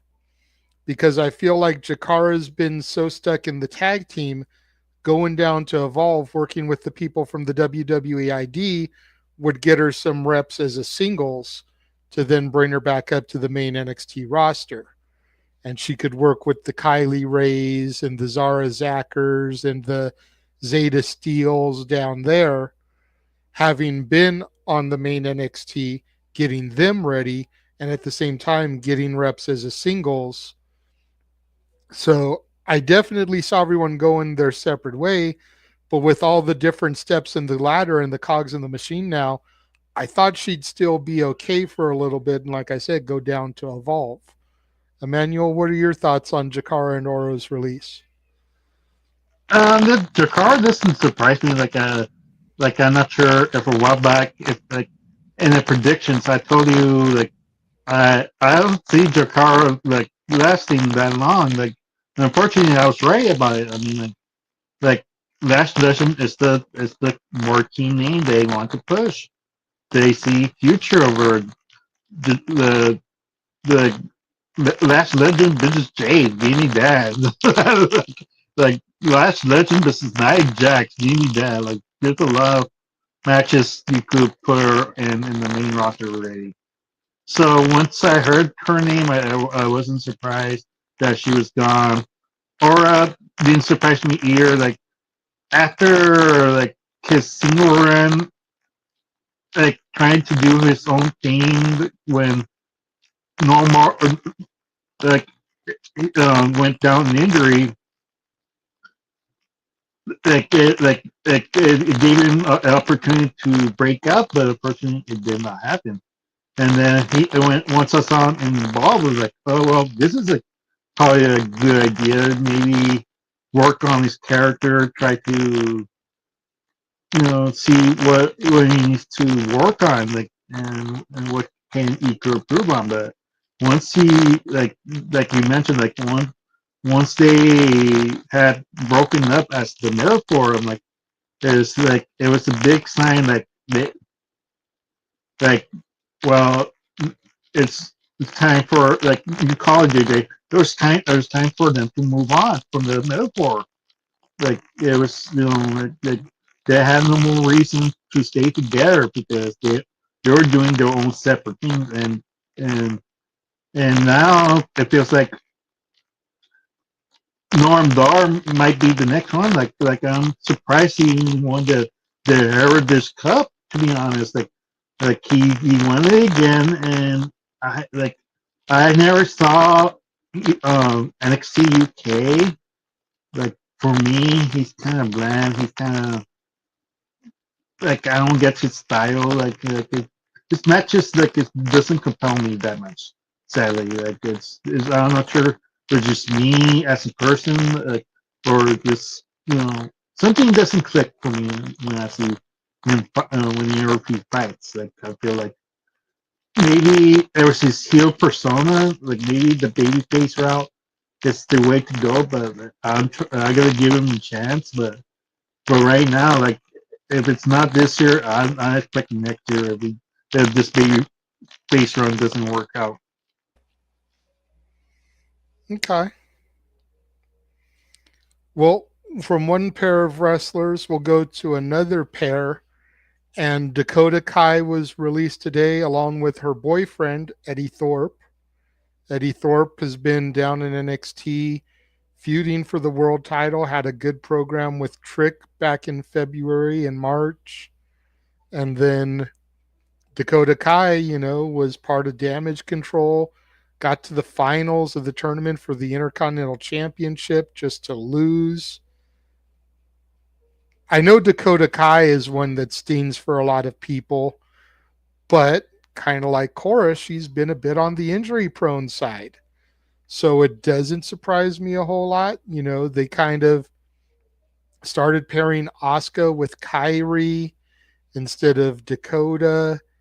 And she's kind of been branching away from Damage Control anyway. So when Asuka and Kairi come back, maybe they'll reform it with Io and just have like a Japanese triad woman thing going, and maybe they'll just go their own separate ways. I'm not really sure, but and this is the second time Dakota has been released, to Christopher's point here. Eddie Thorpe, that doesn't really surprise me. He had a decent little main event push, but he was on off a lot in NXT.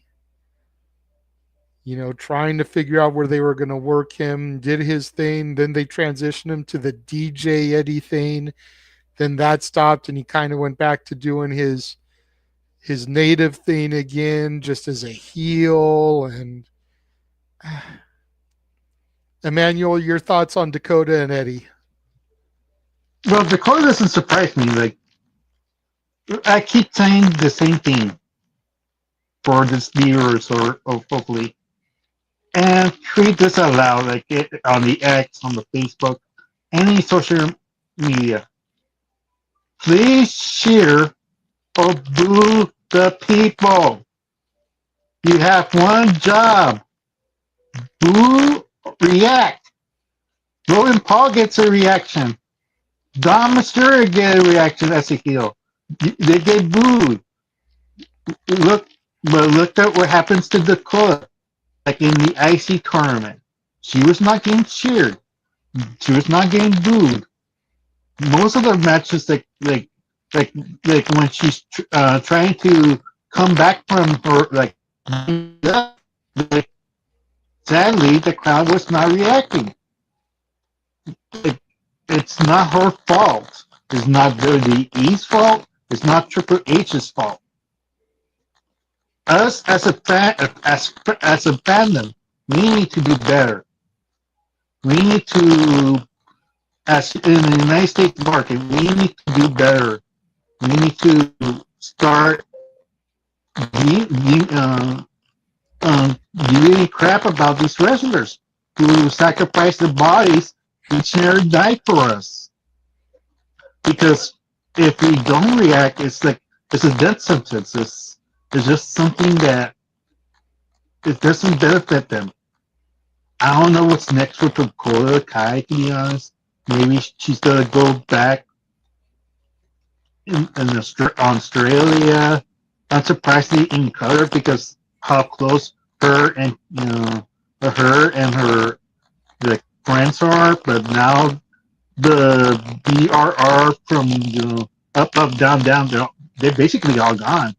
Like Shayna's gone, she's gone, and Tia Knox was gone. Like and mentioned that's the last one who was in the up down the faction that they had, and even that has cooled down. I'm not sure. I'm not sure. Like I said, like it doesn't surprise me at all that she got released. Hopefully, if she does go to any, like it'll help her. Like you mentioned, JJ, too many injuries, too many. Like that's unfortunate. Like it sucks for her that she can do nothing about her injury. I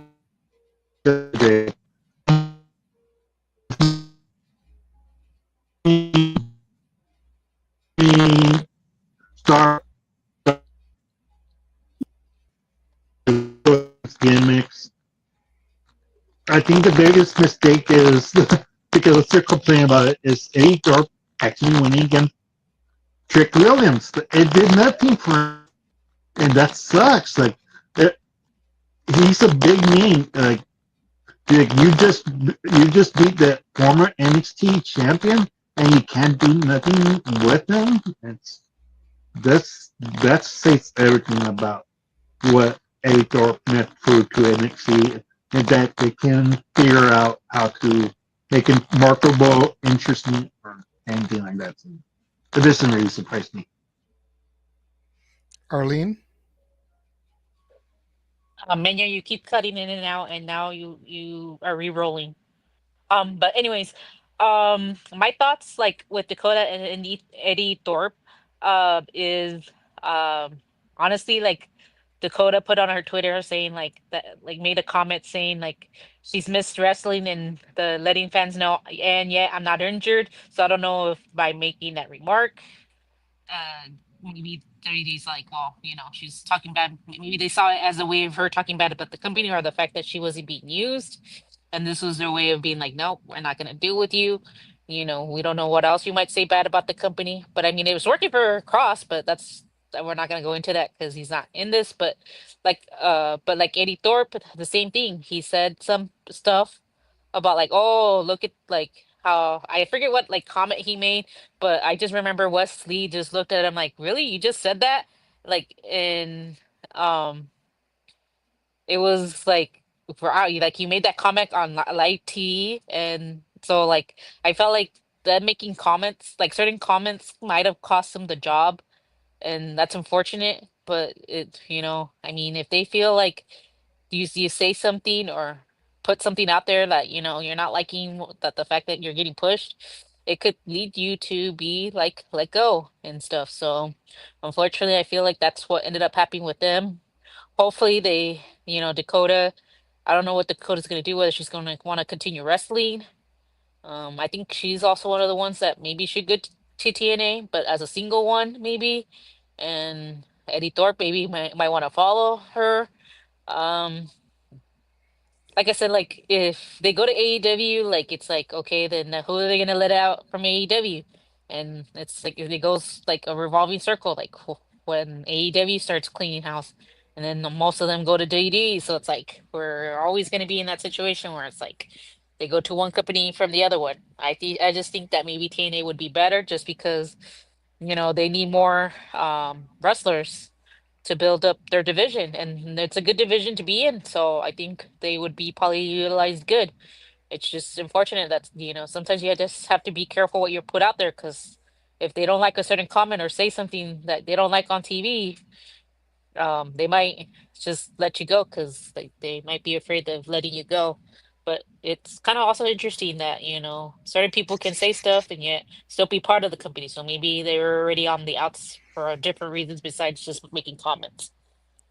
Possibly. I mean, I know Nick Khan made a statement, I don't know how recently, but he talked about how they don't bench wrestlers. That's the other company. And I think that's kind of what inspired Dakota's, I'm still here, guys. I'm not injured. I'm just kind of like, you say you're not benching people, but here I am and I'm not being used. Like, what's going on? And to your point, I think that ruffled feathers. So when I started to see people were getting cut, I was kind of waiting to see Dakota's name pop up because of that statement right there. WWE's got a history of getting rid of the problem children. And that comment definitely made Dakota come off as a problem child.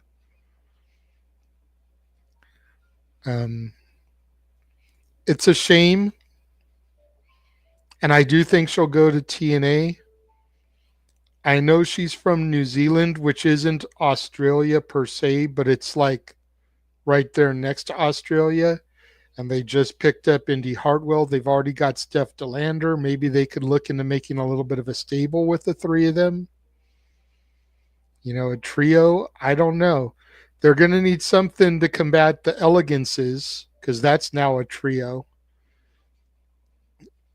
So maybe that could be something in Dakota's future in 90 days because she does have the 90. She was a main roster star, so that would put her free around August.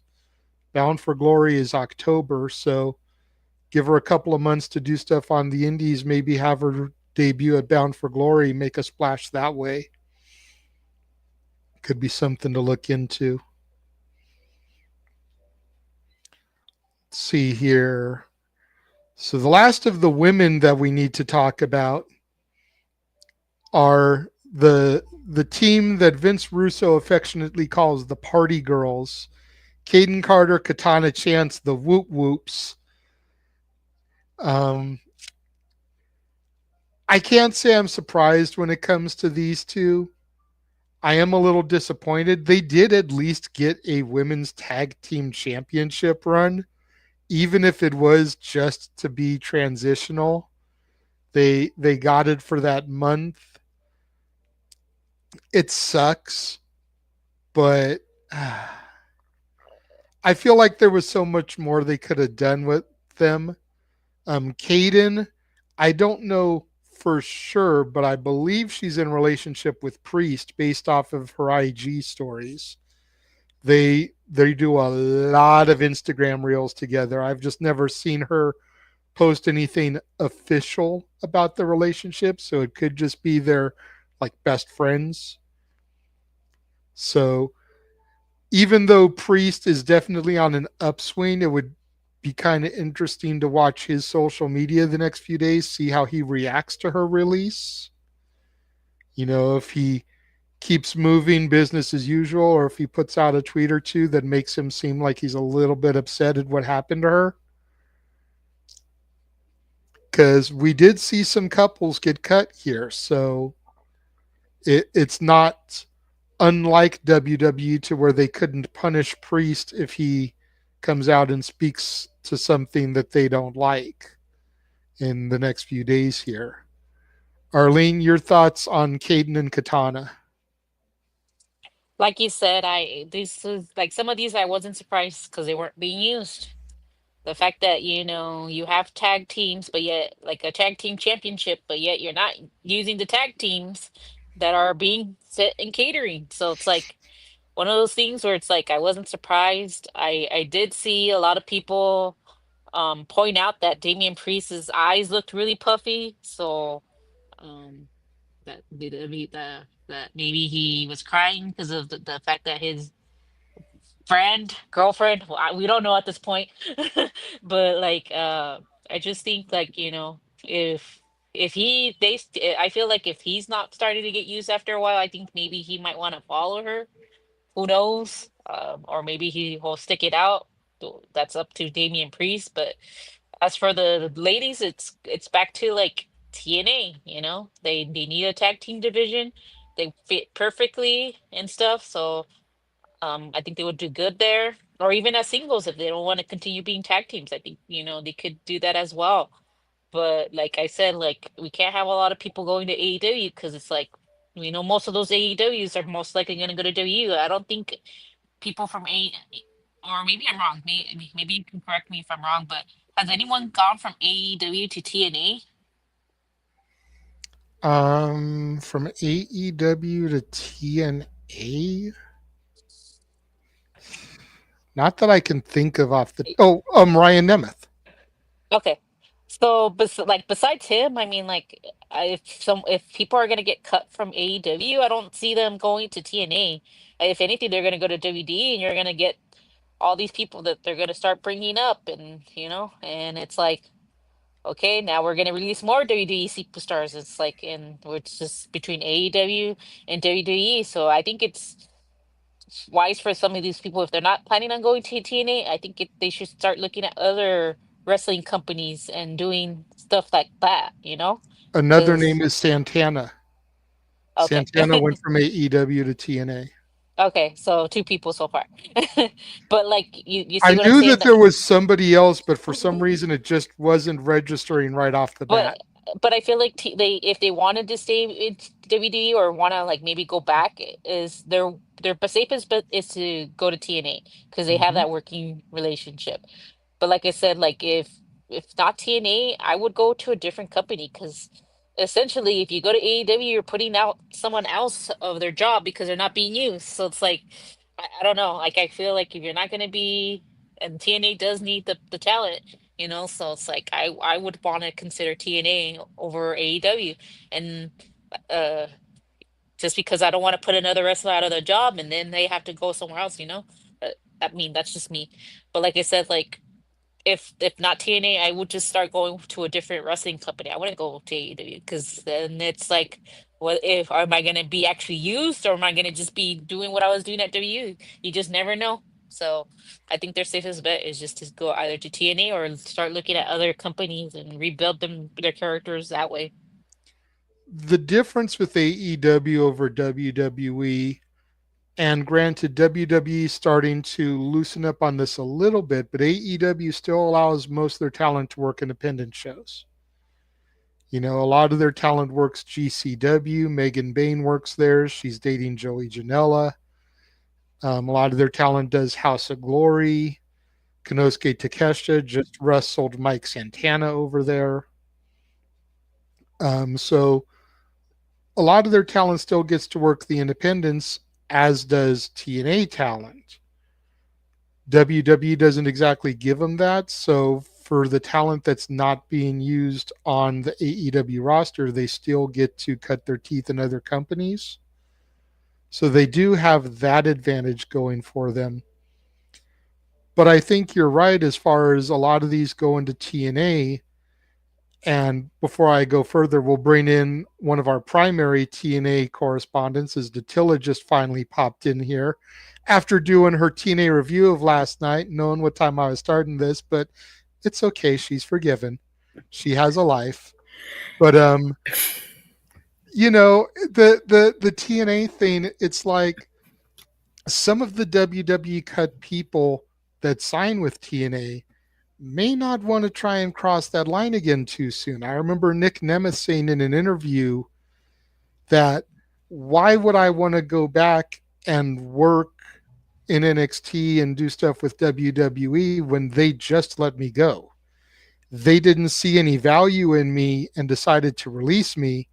So I came here, but now with this partnership, I can go over there. Why would I want to go back to where I was just at? Now, in the past year, he's softened about that a little bit. He said that he wouldn't mind showing up for something like a Royal Rumble appearance, being a surprise entrant. But right after his release, he gave an interview and he said something along those lines. So it's like Indy Hartwell just crossed the line and joined TNA at Rebellion.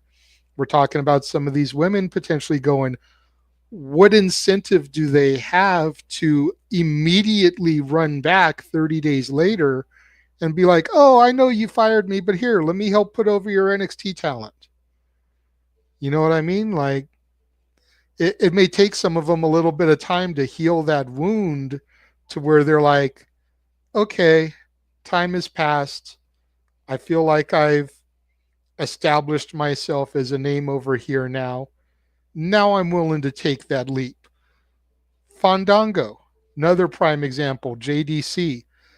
Look at how long the partnership was going on before JDC crossed the line.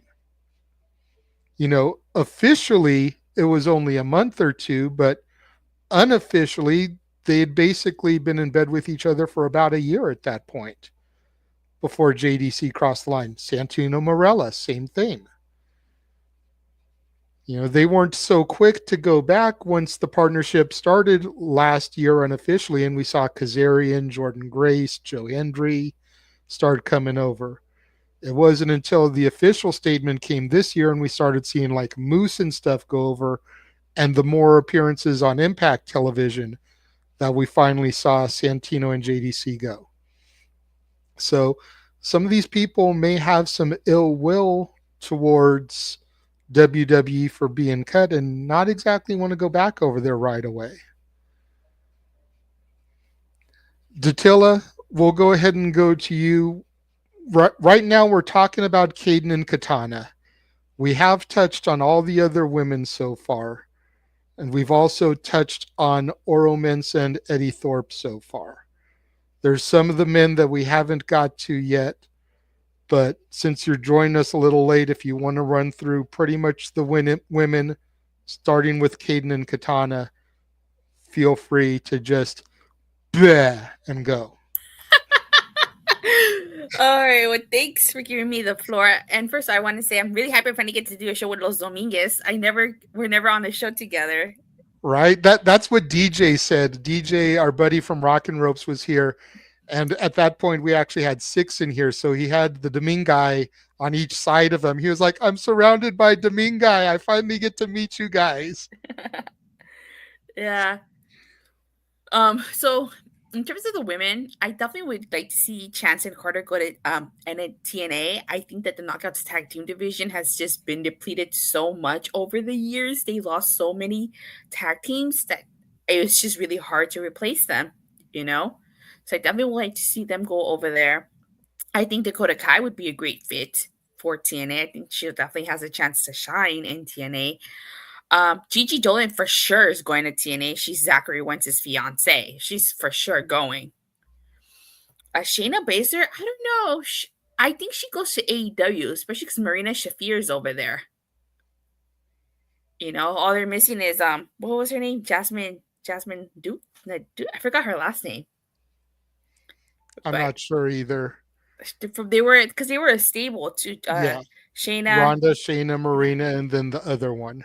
Jessica. Yeah, I can't say her last name, but yeah. So I could see Shayna going to AEW. And then Jakar Jackson really surprised me because they were just at Rebellion. So was Gigi. Yeah. I think both of them did 2 pay-per-views in a week. Like, those are kind of the most surprising ones to me. Mm-hmm. Because they were both on Stand and Deliver, then they were both on Rebellion. Yeah. But I think Jakar Jackson also goes to TNA. I don't know. I think Against All Odds would be really interesting. In what way? Because we don't know who's going to show up. Like, we don't know. Maybe somebody, because the NXT people only have 30 days, not the standard 90 days. Correct. So, and Against All Odds is in June, so we don't know. Somebody could possibly show up.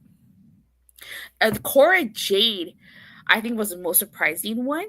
And I again, wouldn't mind seeing her go back to TNA and continue her feud with Masha Slamovich. She's really young, too. I think she's got potential to be the future of the Knockouts division.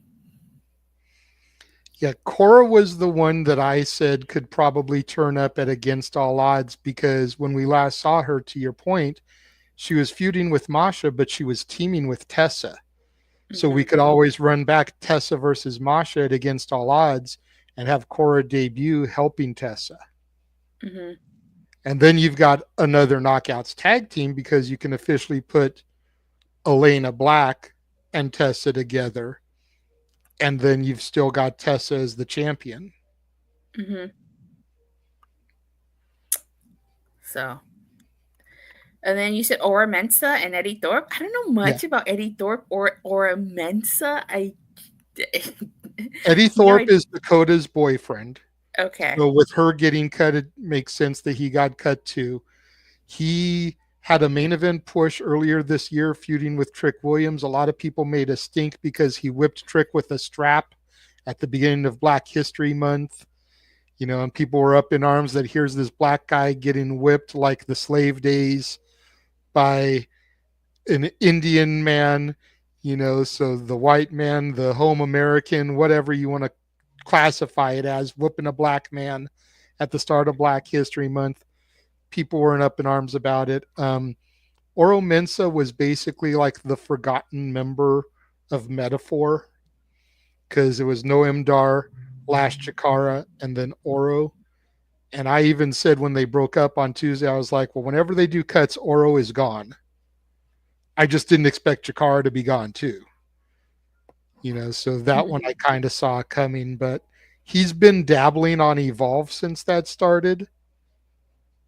So that's why you probably haven't seen him too much with as little as you watch NXT.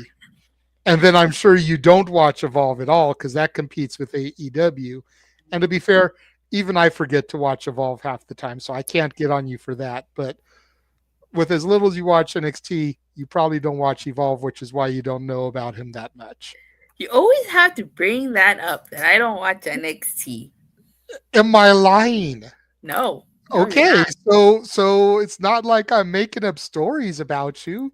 That would be different, you know. I'm just speaking factual. I know, but I know. It's not going to change anytime soon. No. You know, it's like it would be like a couple years ago. You could have been liking the fact that you don't watch Impact. It's like, but I started watching Impact. I got back into it. I try. If I work on a Thursday, that's like the only time I don't watch Impact these days. I usually make sure I catch it every week. Mm-hmm. You can't say the same about NXT, but that's okay. All right. Well, the Domingue guy we're at Stand and Deliver representing. Emmanuel even had the Black Chase U shirt on for me, completely repping. Are you guys going to World Collide? Or Money in the Bank? Or Money in Well, that's going to be the same day as my nephew's graduation party, so I was like, grats. But I was wanting to go.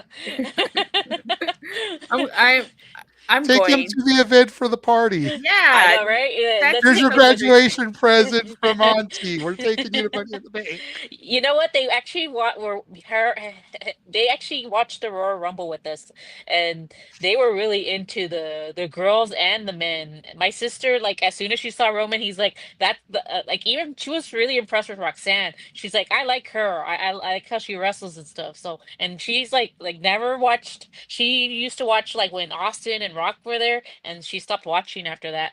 You know, but like when we were watching the Royal Rumble here, she's like, let's see how many wrestlers I recognize. And then she's like, she didn't know their names, but she's like, I really like this person and this person, and the fact that she was impressed with Roxanne and she was in NXT. I'm like, she's not even WWE, the like impressed her, so that's saying something, you know.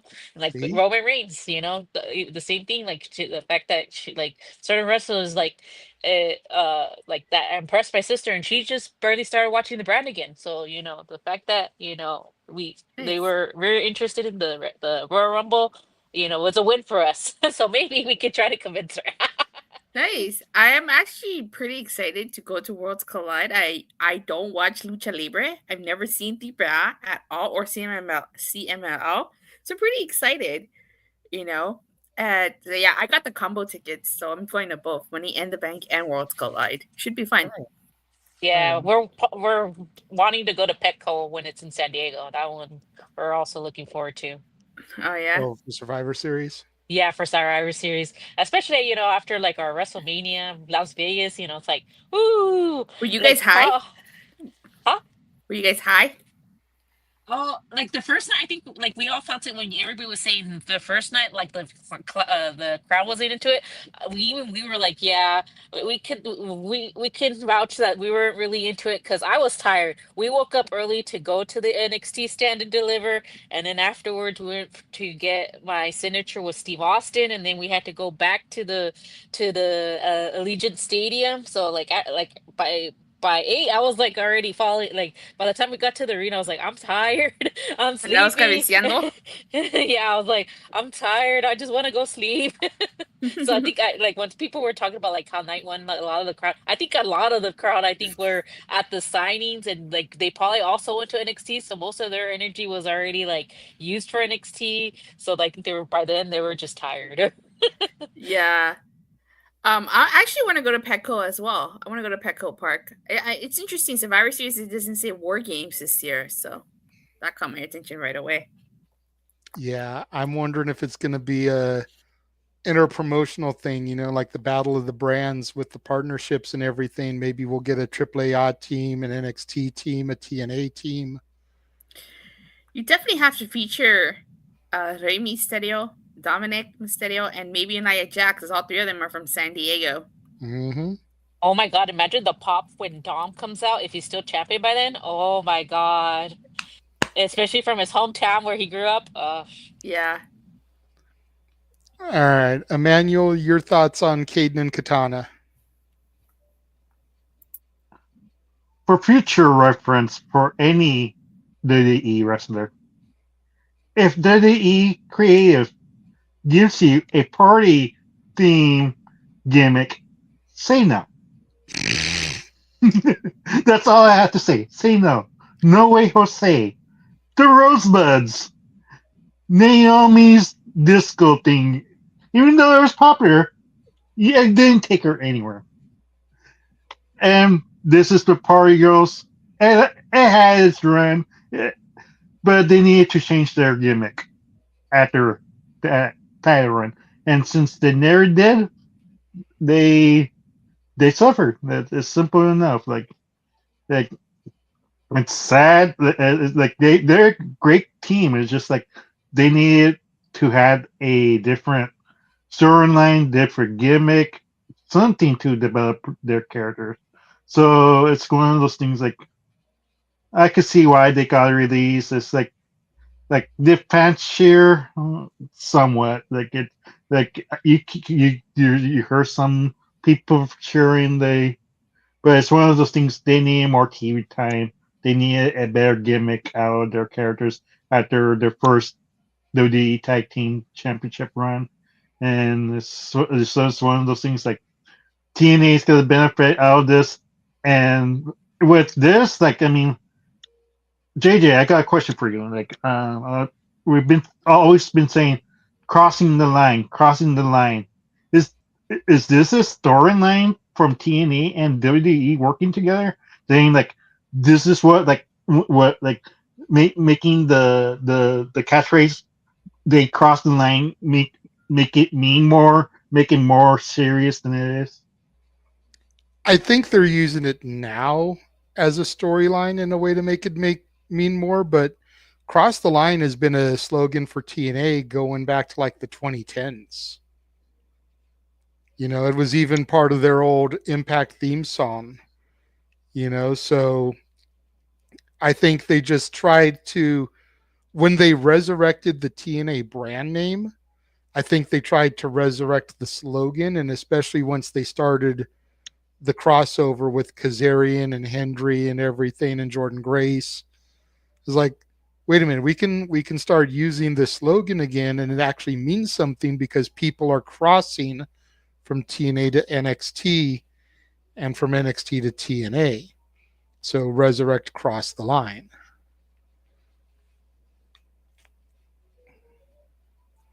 But yeah, I mean, like, other than that, it's unfortunate, but like, what else you gonna do when casual fans don't really share? I mean, like, most of these names, like we keep on saying the same thing, like, just TV time, TV time. We need less TV time for certain wrestlers. Like, if CM Punk and Roman Reigns can take time off, and Cody Rhodes can take out time, Seth Rollins needs to take some time off. Like, not be there featured each and every week. And other wrestlers. That way you could start, you know, develop those newer wrestlers that who are struggling right now for WWE. I mean, like, I'm not sure why it's necessary for them to keep on pushing the older talent that barely shows up. Like, look at Charlotte. She lost to Tiffany Stratton, and she's a no show the next week over in SmackDown, 2 weeks in a row now. Like, and it's one of like it's like they need to start, you know, develop some these days, and that way they don't like struggle or suffer long term. Fair enough. I agree. I definitely think they need to develop more people. I Part of why I took my 10-year, 8-year, whatever it was, hiatus back out in 2014 was because they had all this young talent and they kept burying them for John Cena, Randy Orton, Sheamus, Triple H. And it's like, I'm tired of these people. When are some of these other people going to get a chance? And then, you know, CM Punk leaves and Brian got his moment at WrestleMania, and like 5 years later, we finally got Kofi Mania. It was like, but what about all this time before that?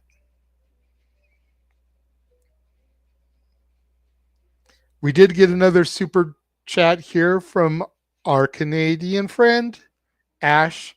Subscribe, Batty for Wrestling.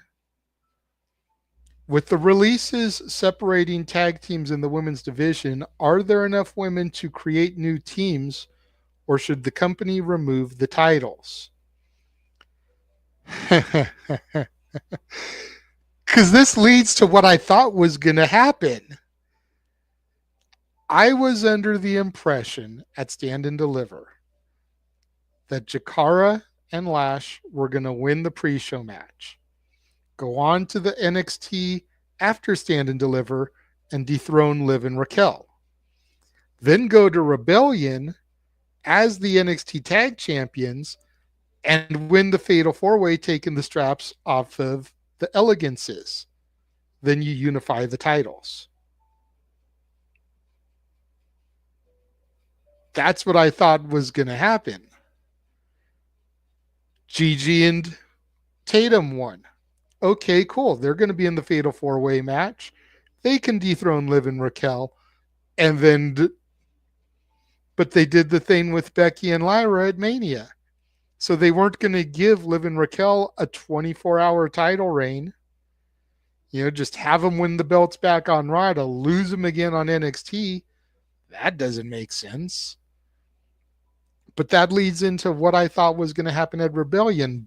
But if Evolution 2 still happens, we could still do it there and have Liv and Raquel, if they're still champions, versus the Elegances, if they're still champions, and unify the titles there.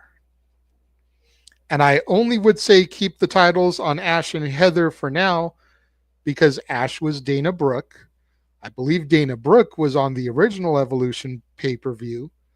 So there's that little bit of a carryover there, even though she's under a different gimmick now. You have Dana Brooke returning to the company on the pay-per-view. She's done both pay-per-views now. She's the reigning Knockouts champion. And then whoever wins, which I assume would be Liv and Raquel, because they're the more known team. But then you got the tag titles that can be defended across 4 shows. Because you got Raw, NXT, SmackDown, and Impact. But you just have a unified women's tag team titles that can go across all the brands.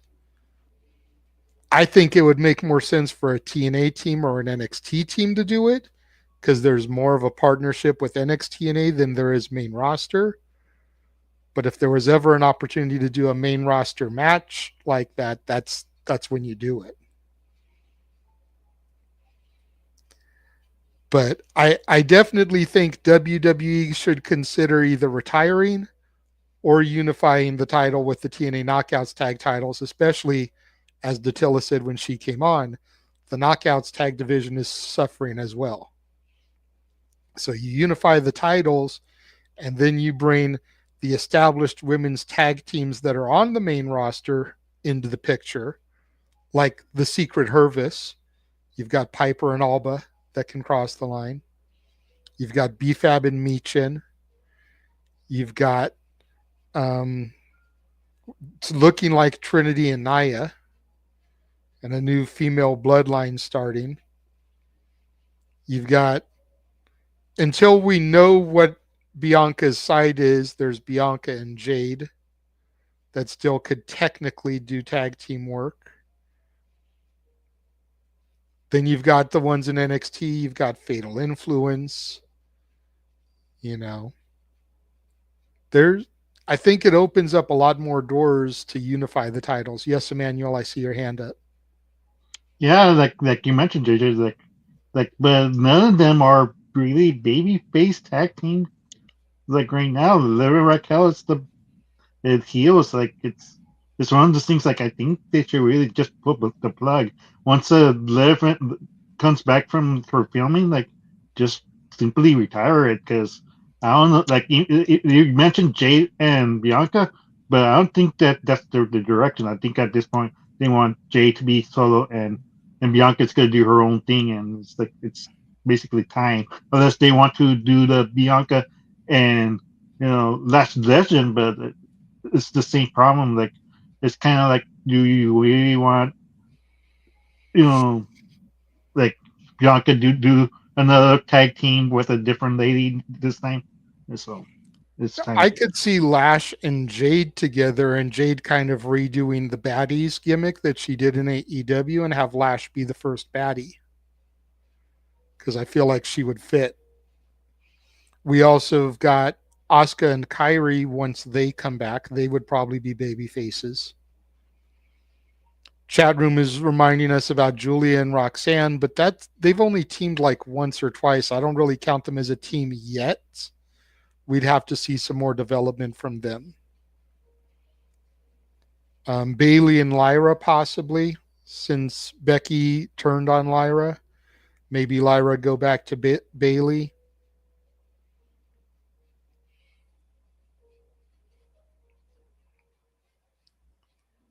So that we've covered all the women now. We've talked about Eddie Thorpe and Oro Mensah.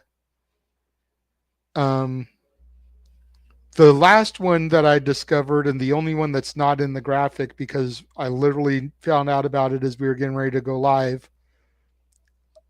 So I'm just going to breeze through this one. But Javier Bernthal, I think is his last name, Big Body Javi from NXT.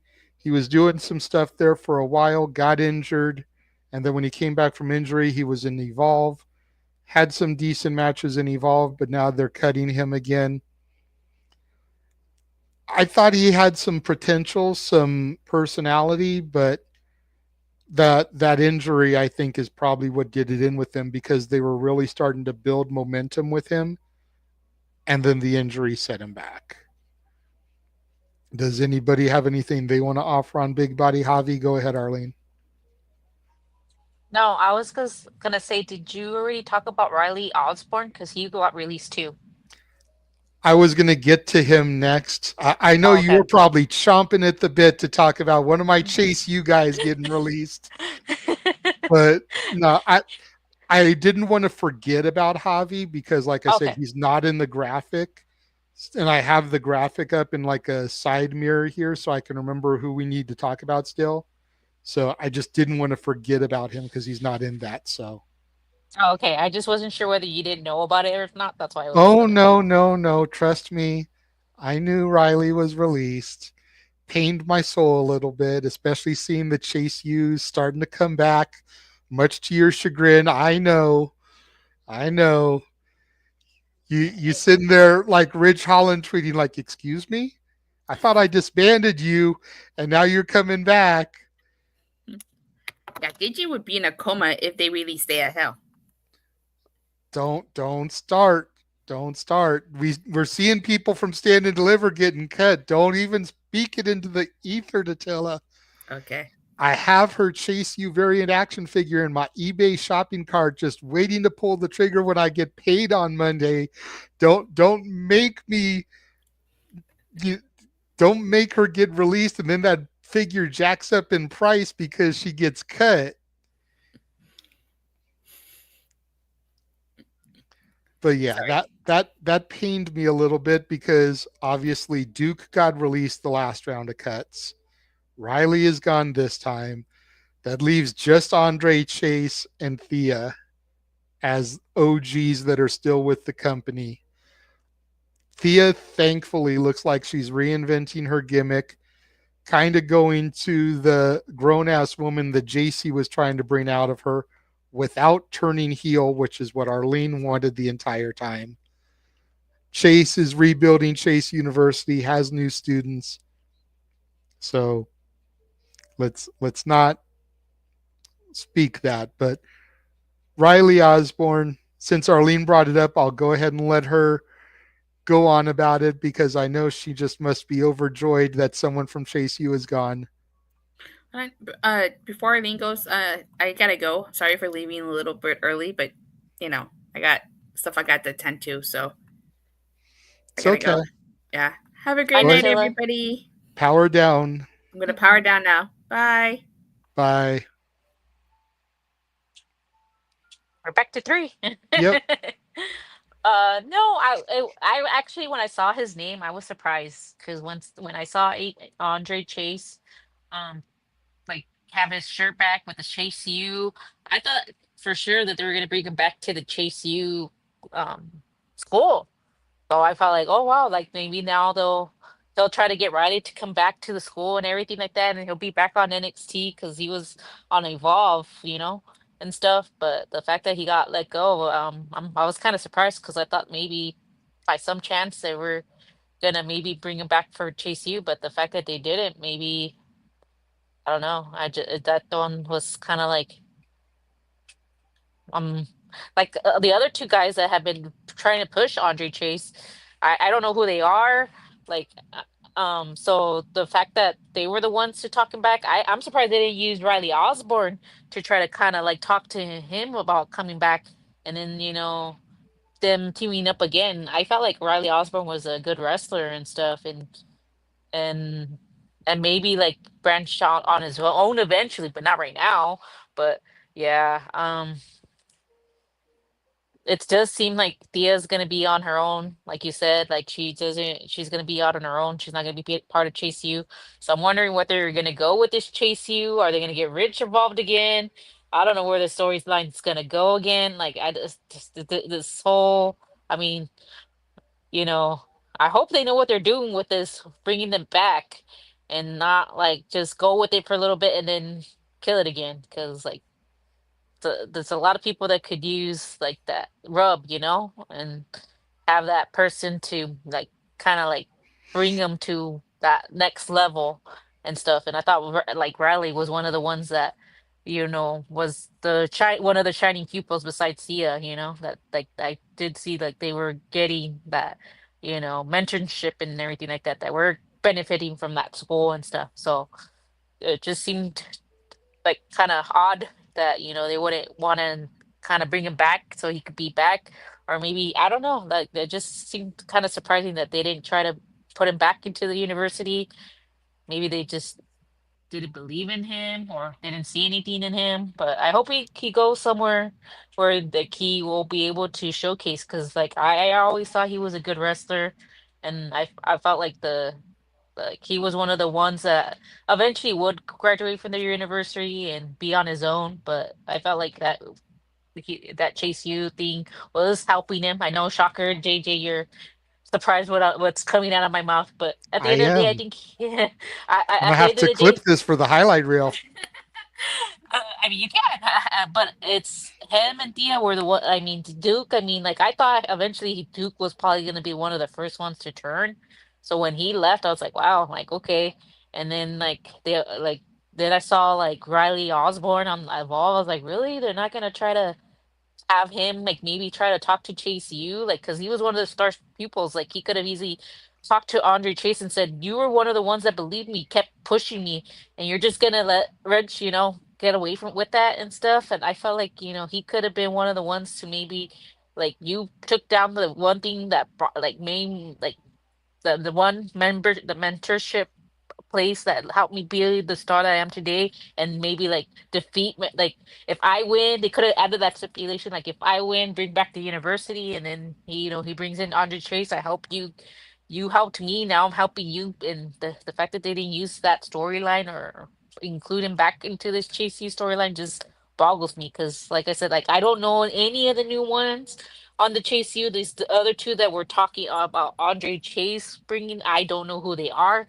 uh, so I mean, like to me, I think it should have been Riley to be the one, but the fact that they didn't use him, I don't know. Maybe they just didn't see the potential in him. I don't know. I just feel like he and Theo were the one of the main ones that I felt like they were good. They were good wrestlers. They were getting that mentorship and everything like that. And it just like the fact that Thea's wanting to be on her own. I mean, eventually I felt like she was gonna be on her own. Um, but like, I mean, once you graduate out of your university, you're all on your own. So the fact that right now she's on her own. The one thing I don't like about Thea, and this is what I was telling my brother, like her theme music. I don't like the fact she's like, I'm a grown ass woman. Like, really? That's your?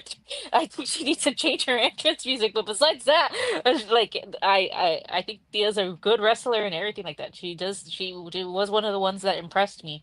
So the the only thing that's the only gripe I have against the besides that, I hope they use her. She does deserve to be able to branch out on her own because I think she'll do good on her own. But hopefully I'm not proven wrong. But that's all I had to say about Riley Osborne when it comes to his release. I think they really wanted to try to establish Riley as a single star, as his own man. I think that's why they moved him to Evolve after the Chase U thing died. And I think they've just got so many WWID talents that they're trying to find places for on Evolve that he just got lost in the shuffle. And I'm afraid that's, what happened with Oro Mensa. I'm afraid that might happen to Wendy Chu. She's a name that I'm going to be watching to pop up here in the next few days. We haven't gotten to them yet, but that's probably what happened to Gallus. And we'll get to Gallus in a moment, but I just think I think they wanted to have some established NXT stars down in Evolve to help the progression of the Evolve talents, but they have so many WWID prospects that the established NXT talents weren't able to fit in and get the TV time. And it's like, these people are getting paid so much less than these people are. Let's cut these people and we save the money. And unfortunately, I just think that's what happened to Riley. I think they really wanted to stick to their guns as far as disbanding Chase U and making it dead. But I think they realized that Andre Chase is such a good character, and where his niche is, what he's best fit to do is bring the next breed up. He did it with Duke, helped elevate him. He did it for Thea. He did it for Riley. He even did it a little bit for Tyler Bate. who was honorary Chase U for a minute. He helped JC Jane after the feud with Gigi was over, bring her up so that now she's off doing her thing.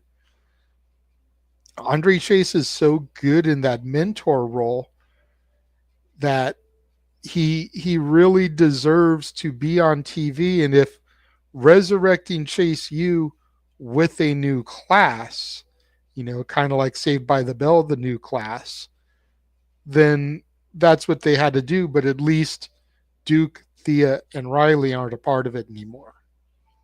And at least that NXT prior to Stand and Deliver, we got Thea's blessing. So it's kind of like, I can't come back, but do what you do because I know you're good at it. And in the back of my mind here, I'm still thinking that at some point, these new guys are going to help Thea at some point because she's an alumni.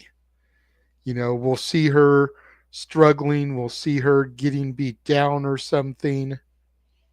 You think about and I know she's babyface right now, but you think about how Jada has the OTM guys. And I think we'll see something along those lines.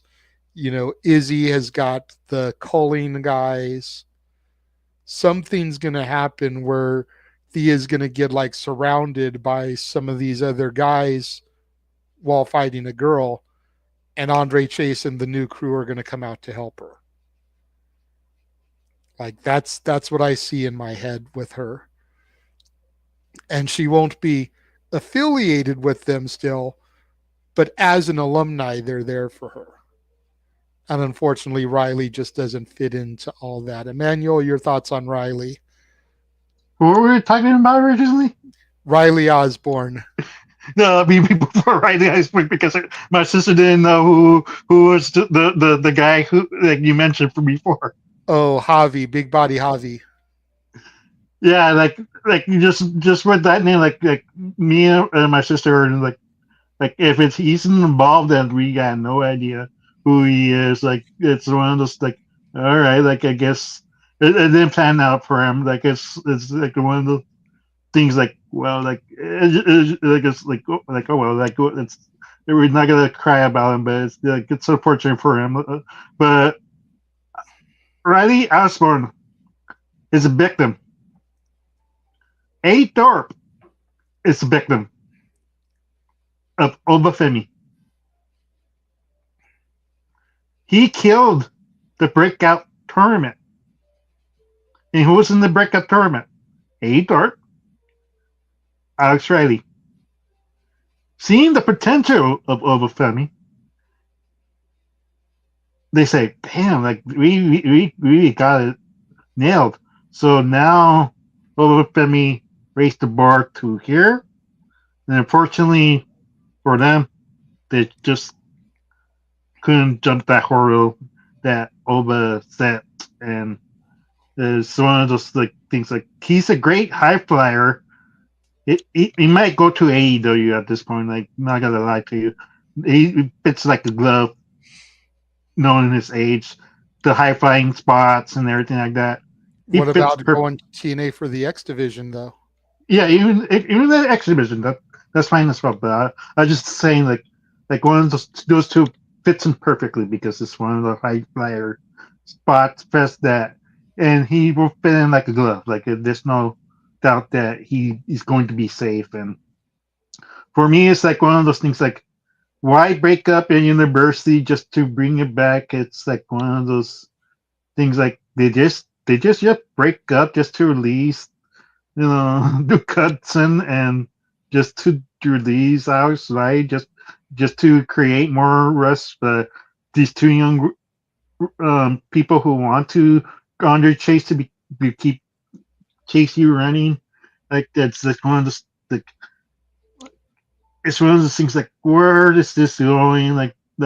Is Andre Chase gonna get his redemption from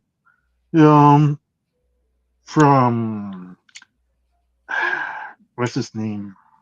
Who killed Chase U? Rich Holland, yeah. Is he that's who I want to see get released. I don't wish releases on anybody. Yeah. but Chase U broke up because of a failed Ridge Holland experiment. Yes, Ridge exactly. still hasn't gotten over. Like, can we just release him? Yeah, exactly. That's what I'm about to say. Like Rich Holland, like broke up Chase U. You give this man all the momentum for a potential NXT title championship against Trick Williams, and what do? You make him lose. Then you give him a North American title opportunity against Tony D'Angelo, and what do? He gets beaten again. I don't know why they keep it around at this point. I'm like I'm with you, JJ. I don't want to certain people to get fired, but that's one of those things. Like I'm surprised he still has a job.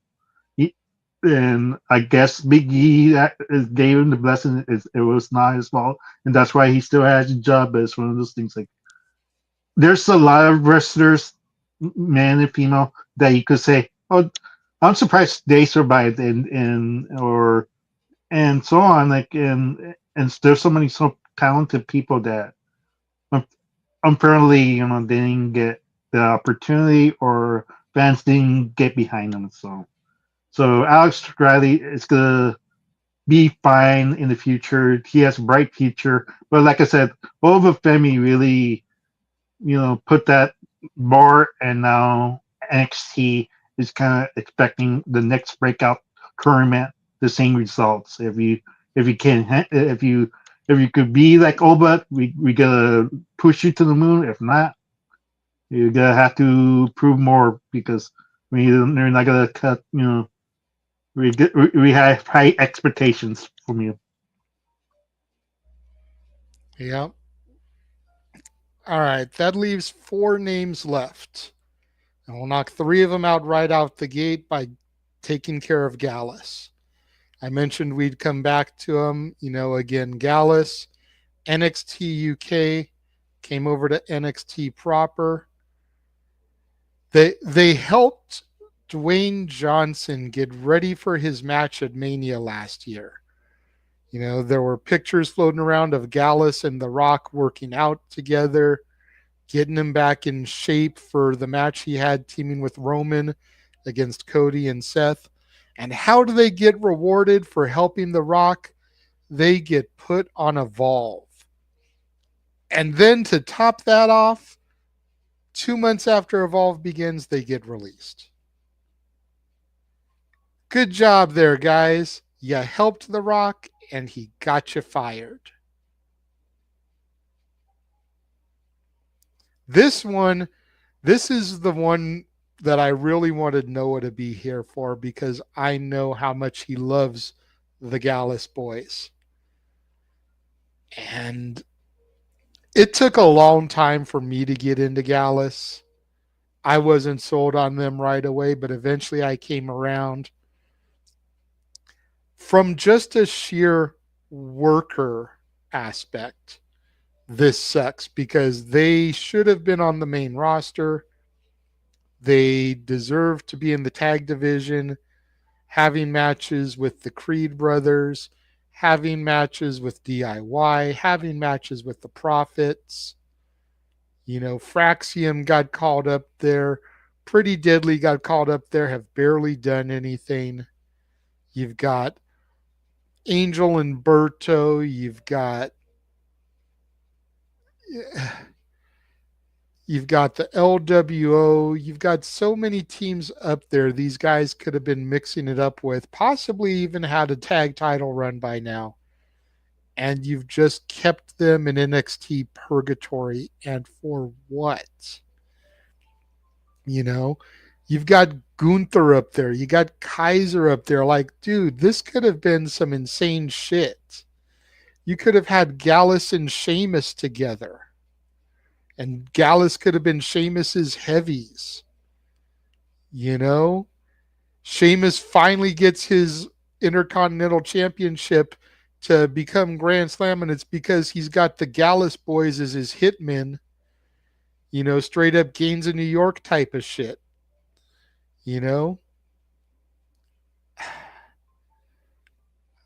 I don't know why Gallus didn't get more of a shot on the main roster. Emmanuel, I'll go to you first on Gallus. Like you said, JJ, like for me, I said before, like I didn't see WWE UK. Unfortunately, like it's one of those things like there's too much WWE product that there's just I didn't have the time for or the interest in seeing. But once I saw them in NXT, they got I guess a reaction. But after a while, like it's like fans didn't really react to Gallus, unfortunately. But but like you said, JJ, they're a victim of bad booking, sadly.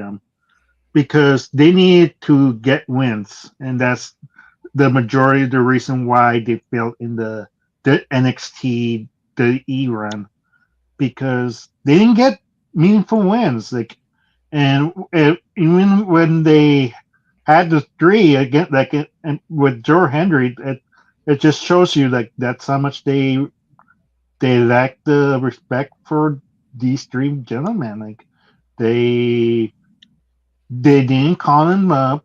I don't know what. Like, I'm with you. I'm not sure why they kept him in NXT for so damn long. After a while, even NXT like felt like they didn't know what to do with him. Like like it's like, what are you doing, the like you? Why hire this three man who has the potential to be an awesome heel faction and you don't like if you had no plans to for a certain person, why are you hiring these people just to give them a shot? Like I don't understand this release, sadly, because I thought they gonna for them to get in the bar to see wow like they're more better than I thought because like I was with like you, JJ. At first I didn't catch on to like I thought they were okay, but not something to write about. But after a while, like I started to see their matches and like they're pretty good. Like I can see why they're just trying to give them a chance, but unfortunately that didn't happen. Maybe AEW at this point for them because there's a trios division and they're probably gonna go there to be honest and see what happens there. It's more of their style, the hard hitting wrestling that maybe they have more potential over there than in WWE. Because unfortunately, like I said, just casual fans and the bad booking for them really hurt their momentum and potential run in this company. Yeah, from what I know, they were booked very strong in NXT UK. But NXT UK folded around the time I started watching 2.0, so I never got to see them in the NXT UK. I only saw them when that folded and they crossed over to the 2.0 era. And so all I ever saw is that. But from what I understand, them and Imperium had some banners in NXT UK. Um, Arlene, your thoughts about Gallus? I honestly, like, I felt like they weren't really being used, like, so it does seem kind of messed up that, when their name got tossed out about getting cut, like Dwayne didn't come in and speak for them, like, hey, like, you know, I mean, he's on the board. I mean, I'm surprised that he didn't put like a good in like word before they released him and said, hey, maybe give him another chance, like, like they did help me, get, you know, prepared for this match and stuff. But who knows? Um, maybe he did, and we just don't know. And they just were like, no, we just don't have faith in that team or whatever. Or maybe he didn't do it, and he just let it happen. But it's very unfortunate that like these people are getting, you know, losing their jobs just because they don't know what to do with them. And I think um, it's time to probably also consider hiring more new people in creative, because I feel like we're sometimes getting the same storylines, or they're calling back at old time like storylines, and it's like, how about start coming up with some new original things and stuff, and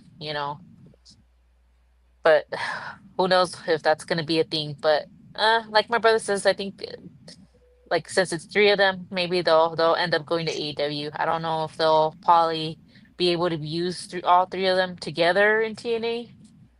So I mean, I don't, unless like the other one's like gonna be the manager. But yeah, like my brother says, I think they're gonna probably be going in AEW route just because it's the three of them and they're probably used to working together and stuff. That I Mhm. feel like that's where they're gonna end up going.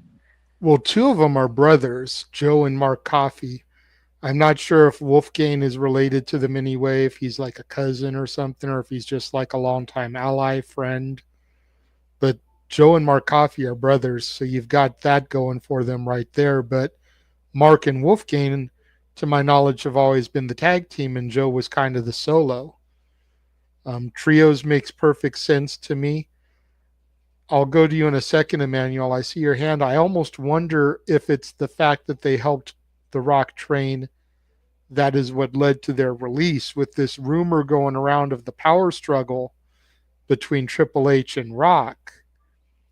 You know, could part of the reason that they got cut be because they helped the Rock train last year and they're a casualty of their alliance to the Rock? That's something to think about. If this power struggle we're hearing about is true, that could be a underlying reason as to why they got cut. Go ahead, Emmanuel. I saw your hand up. Yeah, I don't think that's it, JJ. Like, because the Rock could be Triple H saying because he's the head of the board. So either way, I think what's done is done. But I was gonna tell Arlene that for the writers, they have been firing some of them. That's part of the releases as well. That is just not mentioned in the article. So they're trying to improve the storylines and everything like that. Yeah, Yeah, I forget what I was watching earlier, but I was watching a YouTuber and he mentioned that some lady who was in like the vice president of creative got released today, which I'm assuming would be a higher position than Triple H because he's the chief content officer. But if she's the vice president of creative, you would have to imagine that would be slightly above him. Um, but I heard that she got fired. Christine something was her name. I don't remember the last name. And again, I don't remember what pod it was I was watching, but when I saw them mention that, I started to think, well, if these office people are getting released, when do the talent cuts start? And then we started to see the releases come from Fightful and Sap, and it was like, oh shit. Let me prepare myself. I had my laptop on my lap. I started Googling for images so that I could make a graphic because I knew something like this was going to happen.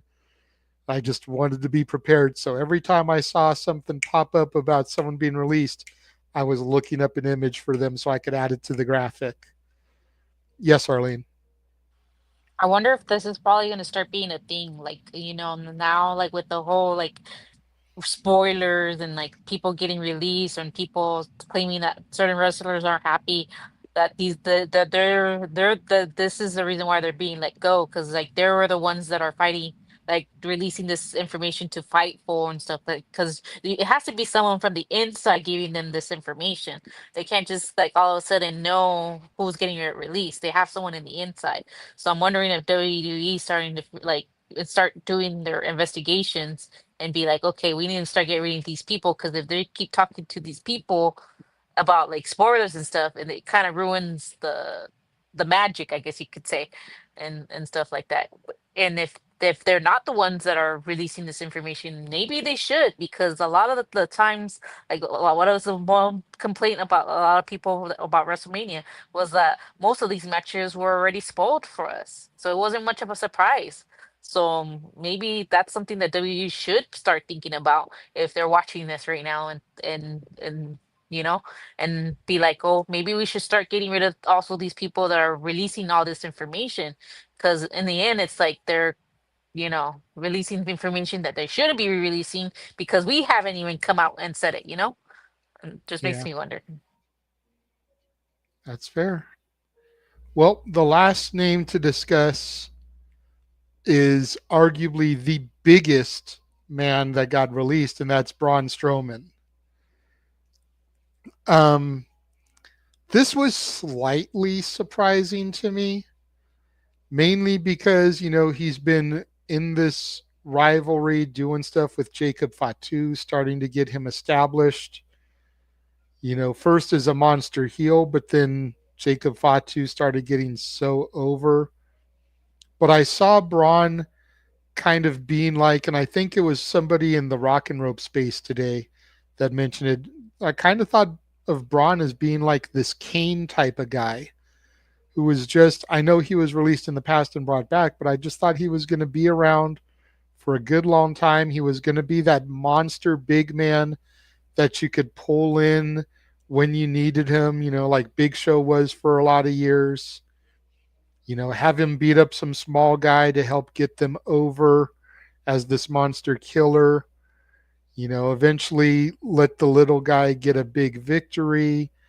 Maybe give him a courtesy championship reign every now and again because of his dedication to the company. So it surprised me a little bit, but at the same time, he used to be connected to the Wyatts. Wyatt 6 came in and then they did nothing with them. Uh, Braun is a guy that I think is going to stay on the outside. And if he does end up in a company, I could see him ending up in a small company like the National Wrestling Alliance, the NWA. Because I think back and I remember his name being thrown around with EC3s when that whole Control Your Narrative promotion was being talked about. EC3 is now a former NWA champion, owns his own NWA territory, Exodus Pro Wrestling. So I could see Braun coming in, maybe doing work with EC3 with Exodus Pro, possibly becoming champion in Exodus, possibly getting signed by Billy Corgan to represent the NWA proper. NWA only wrestles a couple of times a month. They usually do like their big pay-per-view that they turn into 4 or 5 episodes of television on X, and then some of the offshoot territories, whether it's Crossfire that Kenzie and Kylie Page own in Tennessee, or it's the NWA Chicago, or it's Exodus, or some of the other NWA territories will do a show maybe one a month. And even then, not all the NWA talent travels to each of those shows. So Braun could get away with working once, maybe twice a month, being an NWA contracted star, not have to worry about, 52 weeks a year, 250 days or whatever WWE's doing these days, 200 days. Work like a 50-day a year schedule once a week, if that. And, kind of help maintain the big man from any more serious injuries. Arlene, your thoughts on Braun Strowman? Yeah, that this is also one that was like surprising because they were using him. It wasn't that he wasn't being used. So yeah, I'm wondering like I think they were saying that like I could be wrong, but I think he was also like having some neck problems maybe. I'm not sure. Don't quote me on that, but like I Right. think he was experiencing some injuries, so maybe it was kind of like the Dakota Kai and stuff like where they're like, oh well, he's injured and we don't know how much longer he could do with this before we get any further. Maybe it's time to just let him go and stuff. And maybe, it's for the best. Maybe he gets to like relax for a couple months and properly heal. Maybe they weren't late, like maybe he was wanting to fight, but now it gives him the actual time to actually be able to heal instead of like trying to push through it. So hopefully he comes back. Um, and hopefully, he continues to be the monster that he is and stuff. It's just a shame that like a lot of these superstars that we're seeing that they just don't know what to do with them. And it's like that's that like it goes back to what I was saying with the whole people in creative. It's just they don't know what to do with some of these superstars. And it's like I think it's one of those things like you have to come to like the I feel like they need to start, pulling aside the ones that are kind of struggling and be like, okay, give us some ideas. Like who would you like to work with? Let's get that person involved. And let's create a storyline on how this you two can work together to get into a match kind of thing. And then create like and then go from there. Get inputs. Be like, I don't think we should do that. What about this? And then come together and be like, okay, I like that idea. But what if we do this? And like kind of like feed off each other and then like go from there and then you can create new foods that way. I think that's one of the things that they should consider. But it's just the thing is like most of these people it's like they weren't being used, and if they were being used it's like they were basically the ones taking the pins. It was very rare that they would win, so it's like they were just basically elevating people up and stuff. So it's just I think that's something that they should take into consideration if they're going to be hiring new people, that they should start, you know, or thinking about merch. Because sometimes I feel like some of the superstars have good ideas for merch and stuff that maybe like they could sell that. Because sometimes I see some of the merch, I'm like where did they get the design? Did the superstar create this, or did WWE's like I think this is gonna work for you guys? I don't know. Yeah. But like for me, it's one of those things where it's like you need to start creating some storylines, not always having the same storylines. And this is where it's like, okay, who would who would what would be a good match? Oh, this person, and then have someone be like, okay, you in creative, talk to these people and create a storyline. And that way you're not always creating the same storyline over and over again or repeating storylines that I've already done in the past. And now you have people more interested because it's like, oh, they've never done this before, or like I didn't think this match was gonna be a banger, but it was actually pretty good. And now you're getting more fans to tune in and stuff. But at the end of the day, it's like hopefully with if they when they do hire these people, they know what to do with these wrestlers and stuff like that. But it's like I said, it's just the fact that they didn't know how to use these people is the reason why most of them got released. And hopefully they're able to create new characters or be in a product where they will be used at the potential that they should be used at. But anyways, that's my rant. No, that's fair. That's a fair rant, Emmanuel. Well, I think you kind of ran the course for Braun Strowman. To be honest, in WWE, it's like I don't know what else you could do with them. I mean, like at this point, because beside Jacob, like who else has Braun not faced that is believable to beat Braun Strowman at this point of the game? Well, Safet said that it sucks that we won't get Braun versus Rusev or Braun versus Jeff Cobb when he comes in. I mean, I guess you could develop something, but it's like right now, like you don't want like Rusev to work up. Like I guess they want to show his killer side, and so fans can remember Rusev out of that. I'm not sure about Jeff Cobb. Like I'm not sure much about him, but like it's one of those things like he's not established yet. So from the WWE perspective, so it's one of those things like you can't hold that Braun Strowman for that long to for those two matches in particular, because like I said, like who else is believable to beat Braun Strowman as a man? Unless there's shenanigans involved, but like unfortunately, like WWE missed their mark. I remember in Royal Rumble 2018 when Seth Rollins won the Royal Rumble, and I heard before the show, I heard some fans going like they were just there for to see Braun Strowman because and destroy and destroy the roster and they're really and the people were really behind Braun Strowman at during that moment during that moments and they could pull that trigger but unfortunately they never did. I don't know why. Maybe the lack of mic work he wasn't there because he had the charisma. The people who were doing the human train that comes by and ran over people, but now you have Braun Breaker for that. Braun Breaker's just spearing the shit out of people, and I think WWE's point of view, like I think we don't need Braun Strowman anymore at this point. Mhm.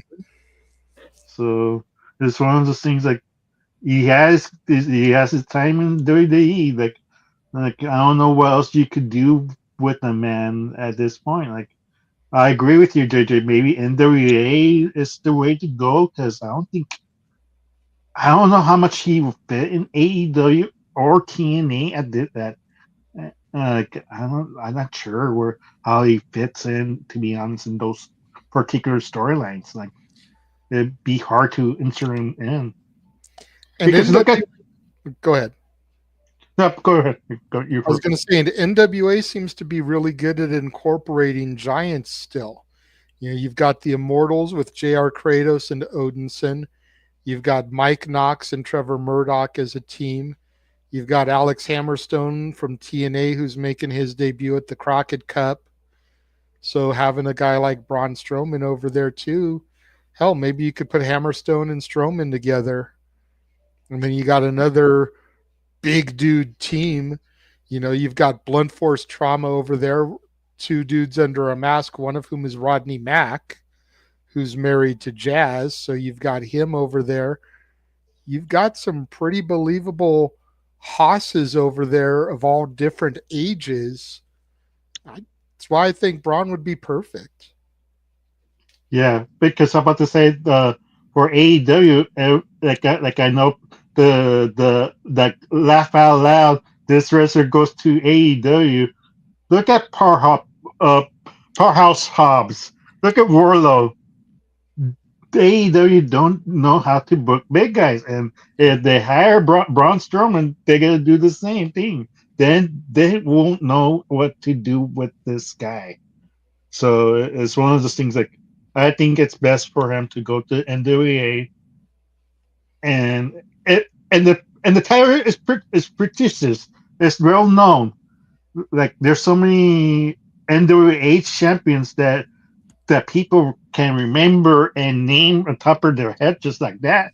That it will benefit Braun Strowman in the long run. So let's see where it goes. There you go.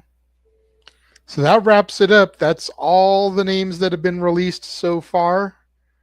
Hopefully, the next couple of days, since it's the weekend, will be quiet. Hopefully, if anything, it won't start back up again until Monday. That way, we can have a normal episode of Shenanigans tomorrow without getting into all this. I want to thank the Dominguezes for being here for the whole time. Thank you to DJ. Thank you to Big G for being here. Thank you to Oofman for being here in the beginning. Thank you to Tatilla for popping in. Thank you to everyone for the super chats. Ash and Ray J's World. Greatly appreciate you guys. Thank you to everyone that was in the chat room. Up to 161 viewers because we're on the X with this. Most of them are over there. So thank you to the 160 plus of y'all that have been watching all this. Do as the ticker says. Make sure you subscribe to the channels, especially Batty for Wrestling and Rage of Wrestling on YouTube. And we'll see you guys tomorrow night for an normal episode of the Saturday Shenanigans. For Arlene Dominguez, say goodnight. Good night. For Emmanuel Dominguez, say goodnight. night, and WWE, you better release almost, because you're not gonna do anything with them, because then you're just wasting more money right there. Mm-mm. It's fair enough. I am the Renegade of Wrestling, JJ Williams, thanking y'all for joining us. We'll catch you guys next time.